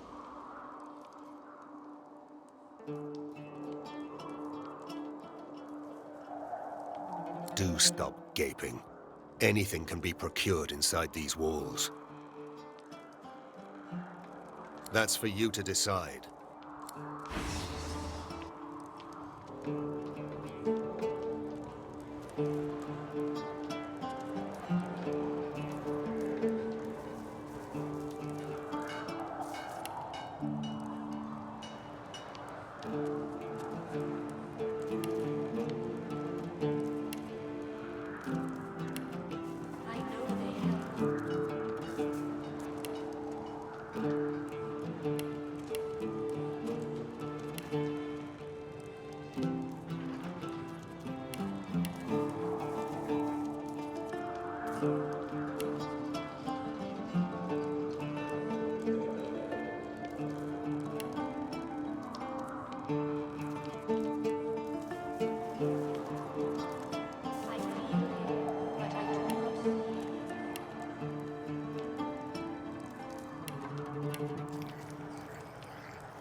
I know they help.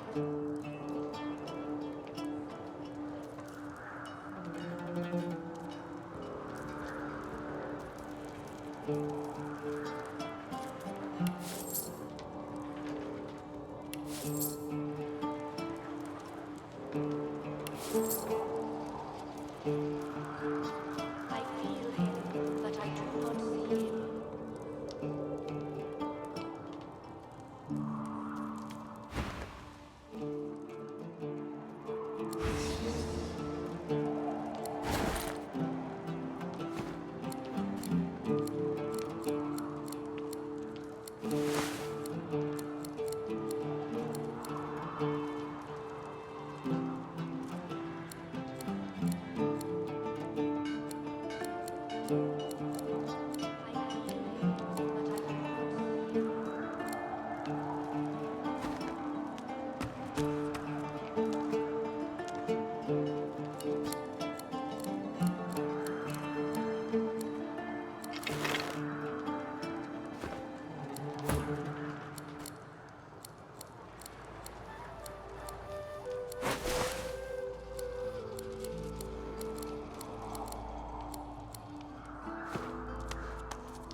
Wow!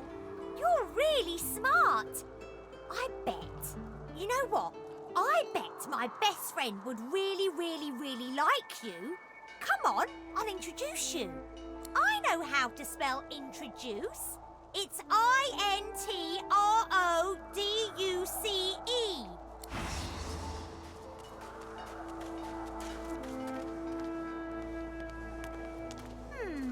My way is too small for you.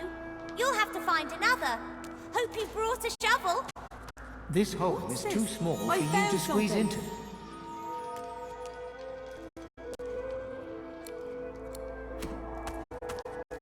This hole is too small for you to squeeze into. I am not opposed to manual labor if circumstances require.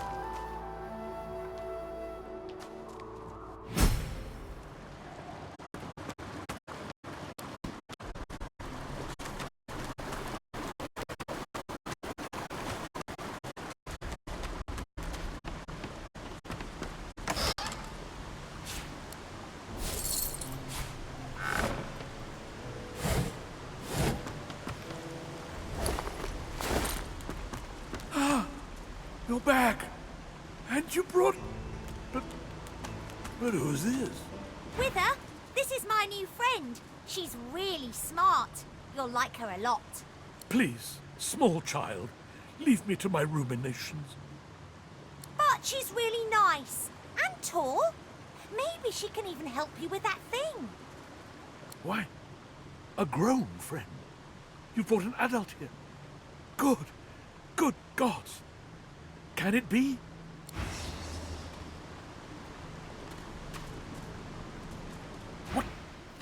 What in the world are you?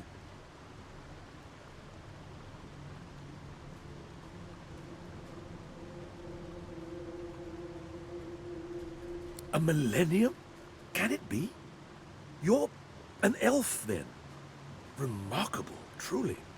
I'd only heard of your kind from the stories. It is a pleasure to meet you. Strange to think it's been so long since I've been trapped here. So long since I've seen a living soul. A child may technically be alive, but so is a potato, if you understand me. No, Morty cannot help with what I ask. A wicked king, it was. Brachus Rex by name. The Order of the Source Hunters discovered a great horror upon this prison isle, and I was sent to stop it. Yet my failure was absolute. I am not fit to bear the insignia of the Source Hunters any longer. Please, good lady, you must free me. Prise this spear from my chest, where it has been stuck fast for the last 1,000 years. Seize the spear. End this degradation. I beg you.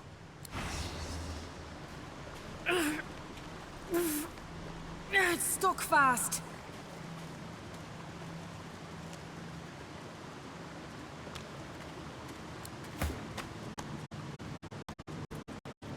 Can it be a lizard?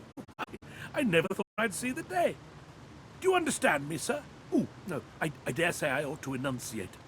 Can you help me? Terribly sorry, my friend. My manners may be very, very out of date by now.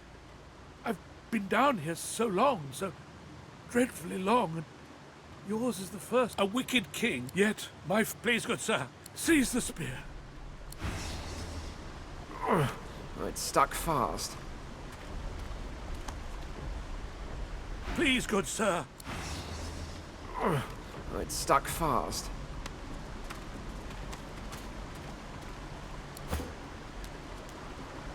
So, what did you and Wither talk about? Yeah, I know. Why do you think I brought you down here? I want you to help him. Grown-ups are weird.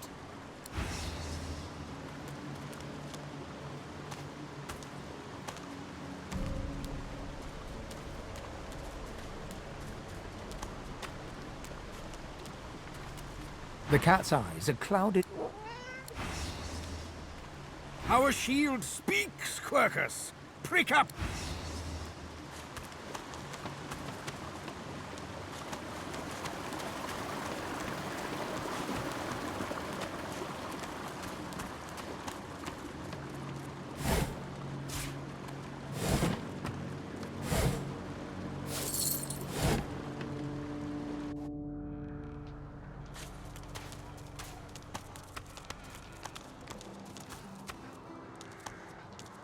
Thank you for your help with that, thug.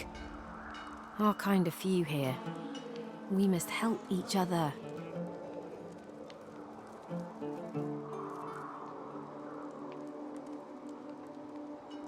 To be vulnerable in a place like this is tough. You may keep your shame for yourself. An open heart knows the difference between right and wrong. It is not wrong to walk in the camp. It is wrong to assault one walking. You walk among the humans too long if you think differently. In this cave, we trust the healer. She is young, but she sees. She knows more than we know. In the camp, the brute Griff rules. He who gives the bread has the power. It gives me great pain.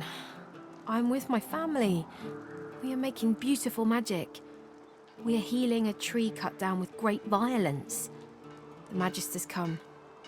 My family runs, but I fall. My son looks back. I shout to him to run. I am taken. I hear of no escapes.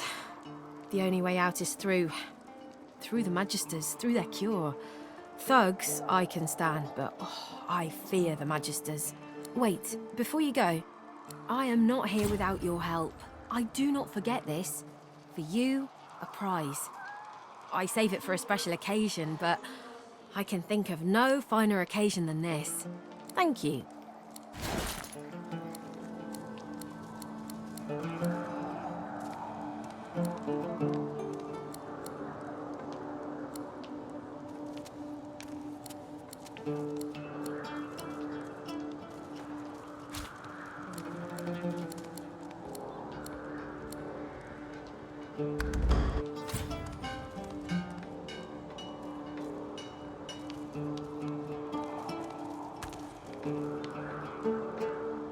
I feel him, but I do not see him.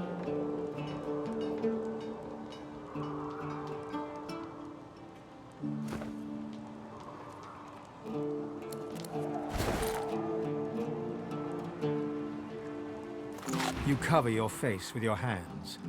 You've just heard the news. The elven homelands have been destroyed by death fog. It was your order who did it. How can this be?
Something isn't right here. It could be an ambush.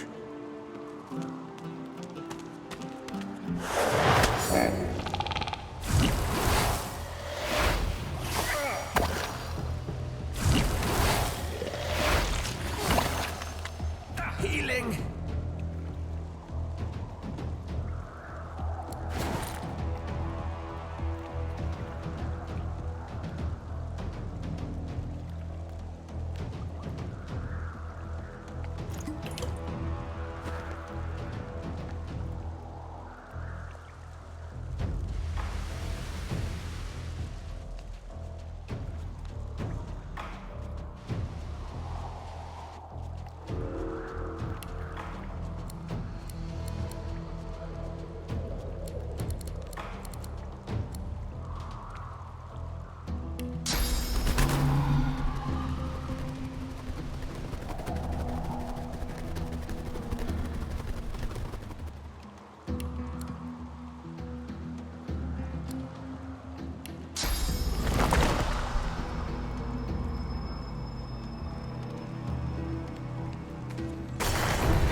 Fading.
Frightfully busy at the moment, love. Haven't got any liquor on hand, have you?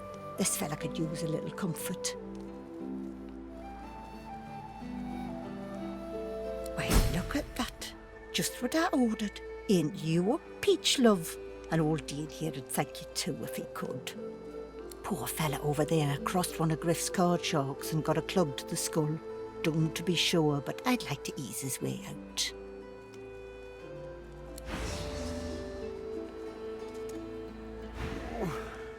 Oh, my... Oh. The man sleeps so deeply, he might as well be dead to the world.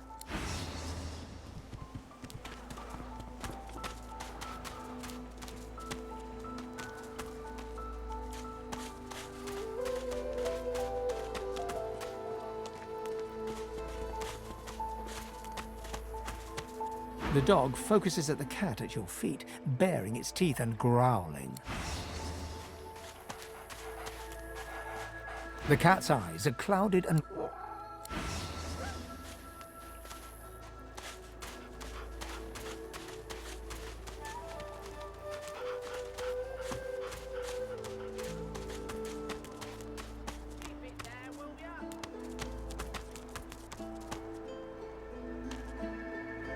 Amid the squalor of Fort Joy, you suddenly spot an elf with diamond features, regal and radiant, but cold too, and sharper than any knife. She was among the sorcerers with whom you fought the Voidwoken down in the hold of the sinking ship. Her eyes are focused on a lizard some distance away, and you get the distinct feeling he's an unfortunate man indeed to be trapped in her tiger-like gaze. No sooner have these words left your mouth than she turns about and grabs you in a stranglehold. You feel the tip of a long needle being pushed a little ways into your neck. You caught me off guard. No one catches me off guard. Who are you?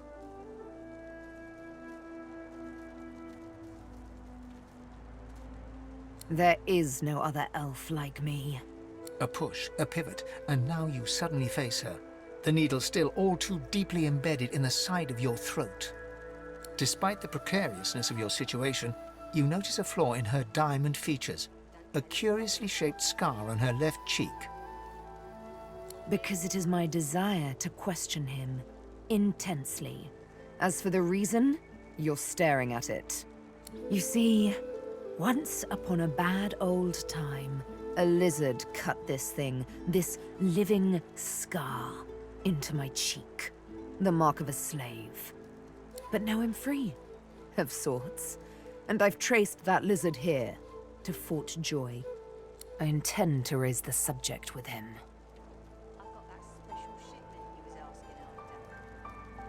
She drives the needle in deeper and whispers. In truth, it does not matter in the least who you really are. You saw me mark my prey. You could warn him, save him, or kill him before I get my chance. That makes you a liability. That makes you needle feed. A bright sparkle of laughter follows your proposal. Ha! How amusing. I admit I had not seen that twist coming. I was certain the pitiful begging was about to begin.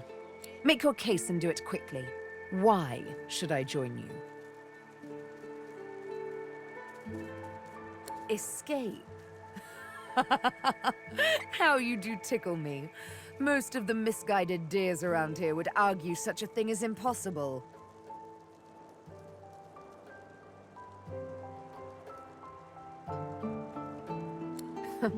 Well played. Oh, little needle mine, what should I do? Push or pull? The agony of choice. You know what? Today is a rather fine day. Sunshine and an easy breeze. Yes, I'll let you live. I'll even agree to travel with you, provided we talk to that lizard I mentioned. I'm not quite sure the weather will save him. With a casual flick of the wrist, she withdraws the needle from your neck and smiles, as if she just invited you to sit down for tea. Let's discuss our respective roles then, shall we? You, me, and Death will be playing many a round of hide and seek. So, what role would you like me to play? As a rogue, my speciality is stealth, the quick silence of the dagger striking unseen. That said, I'm perfectly lethal wielding any weapon or magic. So, the choice is yours. I do enjoy swinging a claymore and seeing heads pop like corks, blood spouting like sparkling wine, if that's the sort of thing you're after.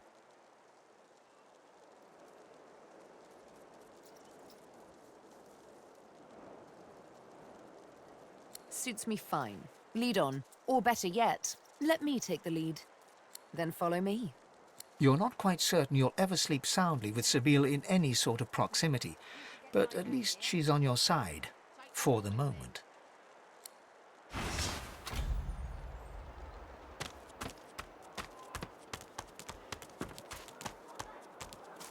So this is Fort Joy. Delivery. Surely you'll have one. What a crumbling disaster. Leave him be. Don't make me say it again. Listen, I can help you if you just... Shut up, elf. This clown caught him stealing from my kitchen. Still won't say where he stashed my supplies. Sound like someone you'd let off with a slap on the wrist. Supplies. Crate of food, citrus in particular. He'll talk, or he'll die quiet.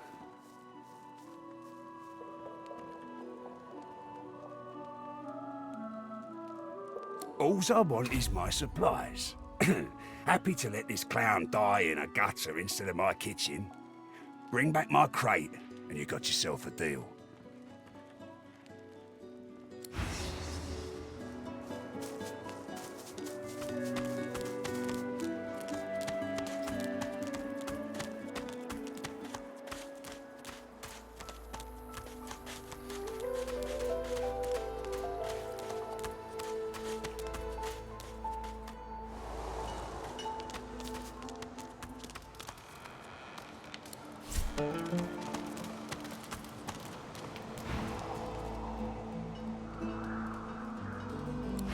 I know they help.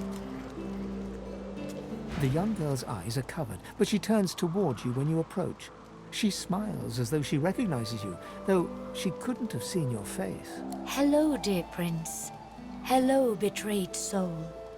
How sad to stand accused, to be innocent but not believed. I see it before my eyes. Your life is not your own. Your life is for us all. I cannot say more. You see someday. Ah, you help him. Your open heart surprises even me. You bless me. You bless us all.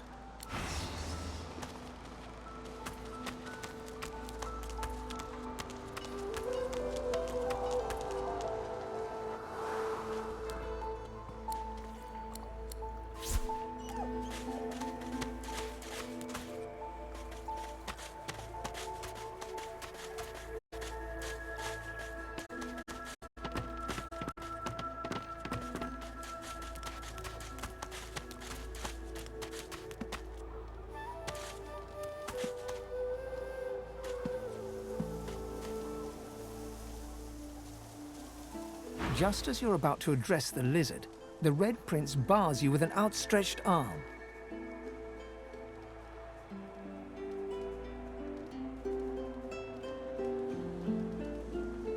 This man is a dreamer. As you know, I need a word with him. You may wait here while I speak.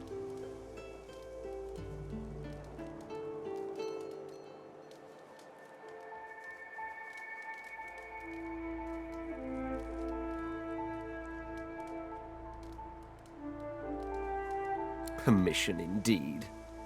He bids the dreamer stand up and pay attention, which he does in a groveling and awkward manner.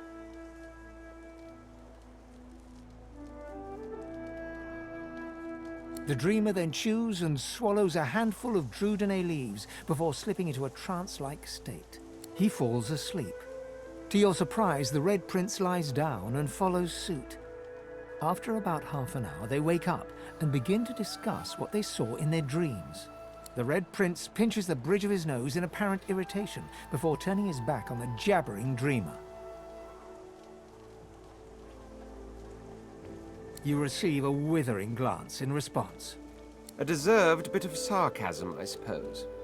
But though this stingtail fellow may be a less than stellar specimen in the firmament of dreamers, the dreams themselves prove to be quite elucidating. Turns out I'm being hunted by an enemy I didn't know actually existed. The myth-shrouded House of Shadows. The dreamers, though, they're on my side. And they've visions of me on the throne. Of course it is. I was born with the promise of an empire, and that promise will be kept. But to keep it, I must find a second dreamer. A greater one. A more experienced traveler of the dream world. Bahara is her name, and she resides in the swamplands east of the fort. So, let us make our escape and venture there post-haste. You know, I could tell you all about swamp dreamers too if I chewed that much Druidine. Oh, do hold your prickly tongue. As you're about to approach the lizard, Sabine cups your chin between thumb and index finger, then guides your eyes to hers. Listen, I need to have a chat with this here morsel of flesh. He has wronged me once, but may just do right by me this time. To your surprise, Sabine proceeds to throttle the unsuspecting lizard with one hand as she drives the tip of her needle into his lower belly with the other. Then the questions commence. You hear him yelp about the Master, lone wolves, and a man called Griff. Then, quite suddenly, there's blood everywhere as Stingtail falls to the ground, face first into his own intestines. Sabine heaves a sigh of satisfaction, and as she wipes her needle clean, shoots you a cursory look.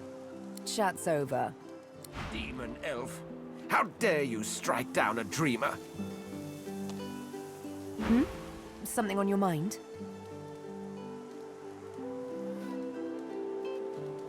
It's simple. He scarred me, so I scarred him. Extensively.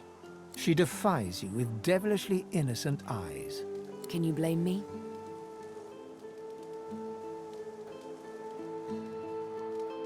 Justice tends to be Anyway, what's dead is done, so let's move on, shall we? Despite my high hopes, this scar disfigures me still. The search for the Master continues, of course. Hungry work, the hunt. And you know what? I'm feeling a bit peckish. Stingtail mentioned a cook, as it happens.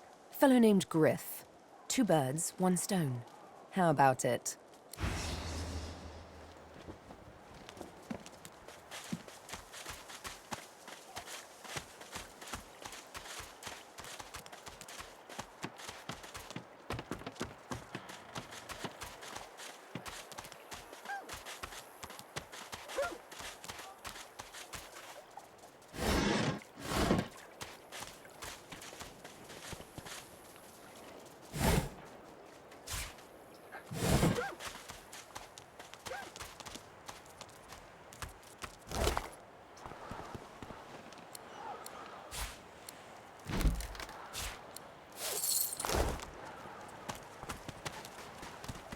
Aye, the giant takes notice of its charges. Finally kicked the bucket this in. Didn't think I'd miss his grumbling and boasting, but spirit like that leaves a big hole when it's snuffed out. Rest his soul.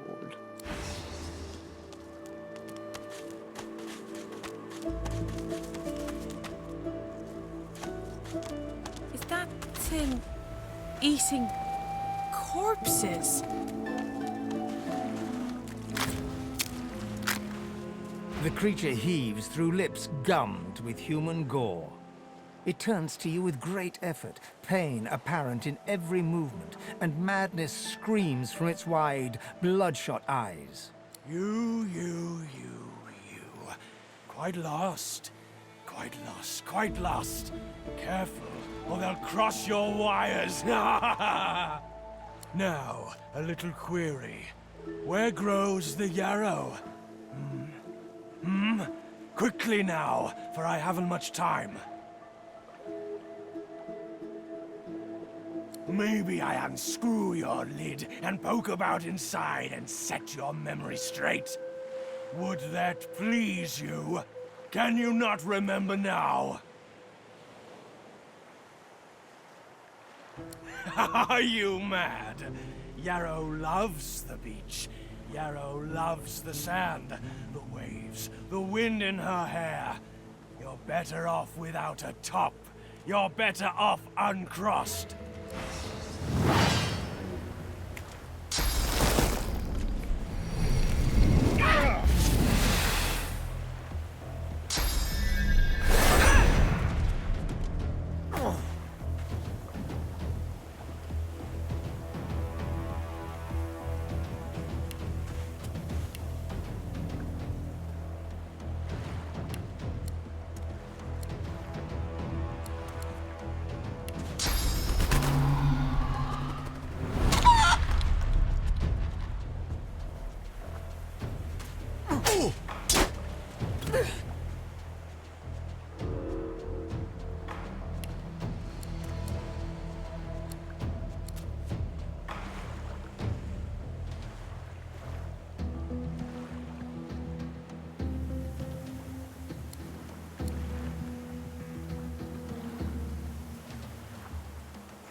Glory is mine!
Healing.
Sibyl gently places a hand on the small of your bag.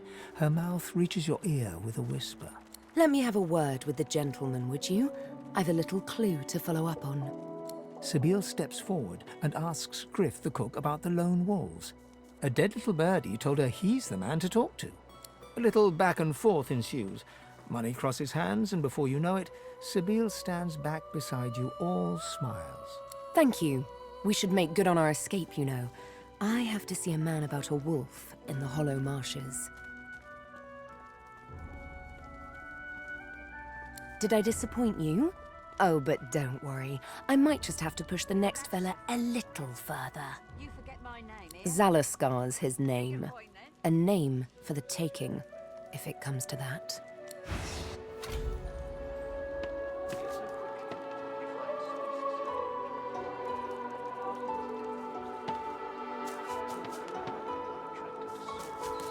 Take your coin then.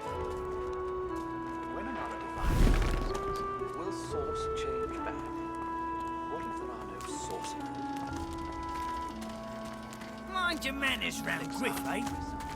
Psst. Hey, you're a little light in your pack, ain't you, girl? Who could blame you with the garbage they got for sale round here? Why don't you take a gander at the goodies I got?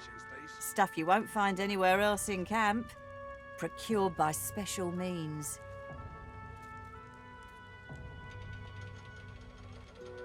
Fella in that cage is the thief. Stashed the oranges somewhere before he was caught. If you believe that. Sure do. Ask me, it'd have to be one of those sad sacks that's always hanging around Griff looking for favours. She darts her tongue out of her mouth like a snake. Some folks, and some reptiles, will do anything to get his attention. I see plenty of liars in my line of work. Snakes, weasels, worms. That fella's square as a pavestone. If he's the thief, I'll eat my boots. It's all in the eyes. Joy lives in the eyes, sometimes way in the back, but it's there all the same. Liars ain't a joyful bunch. Sure do. Ask me. She darts her tongue out of her... Some folk... I see plenty of liars in my... Sure you don't want to have a look at my stock before you go? I was serious about what I said. Everything in my pack's been got by special means. Boss don't mind where the gold comes from, long as he gets his cut. Have a look, why don't you? Your cash is plenty good here. Only the finest, you know.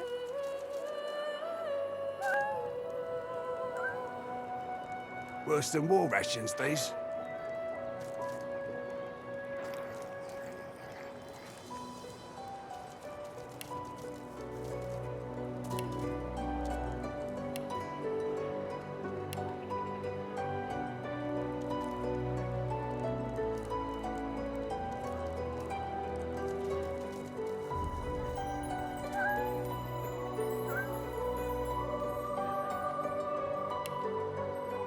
When another divine arises, will source change back?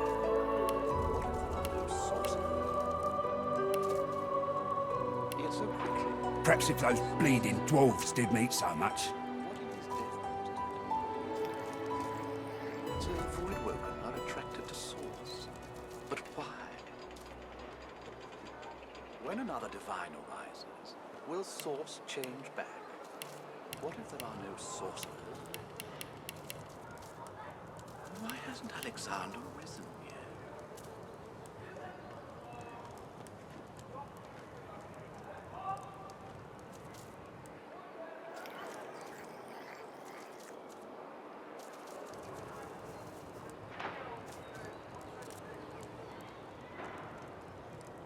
Worse than war rations, these.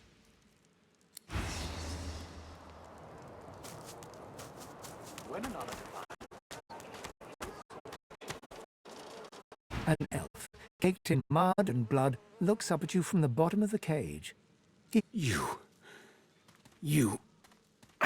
believe what he says? But I'm perceptive. Like most men behind bars, I'm innocent. Like most of us here on the island, in fact. Aren't you like me, looking for a way out?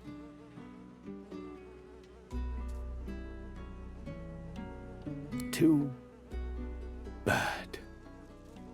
I think maybe we help each other. Griff tells you, does he not? I take his supplies, but I don't take what he thinks. I do not have his oranges. I do not even see them. I tell you what I know. But first, I want to make a trade. I know a way out. I show you. And you help me out of here. I can finally progress. Griff releases me if he sees I do not have what he misses. You must find who steals them. After I am free, you are free. I see no one. In fact, I only hear the sound of Griff clearing his throat. You know how he does? Like so. For some time, I think Griff takes his own supplies. But I see the anger in him that he does not find it. He truly does not find what he seeks. Griff is a powerful man. Power is mysterious, in case you haven't noticed. I intend no harm. I want only some provisions. A bit of bread, a potato or two. Nothing Griff should be loath to give. I need to escape, and I have people to consider. You understand? Thank you. And hurry. Please. Take your coin then.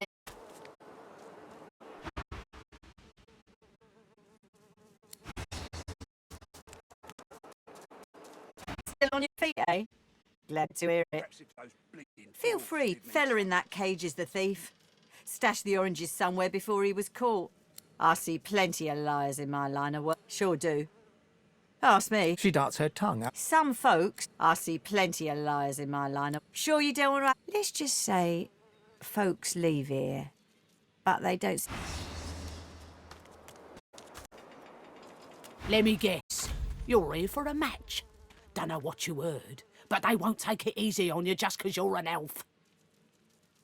Nothing I can tell you can't find out by slipping down that hatch. If you've got the spit in you, that is.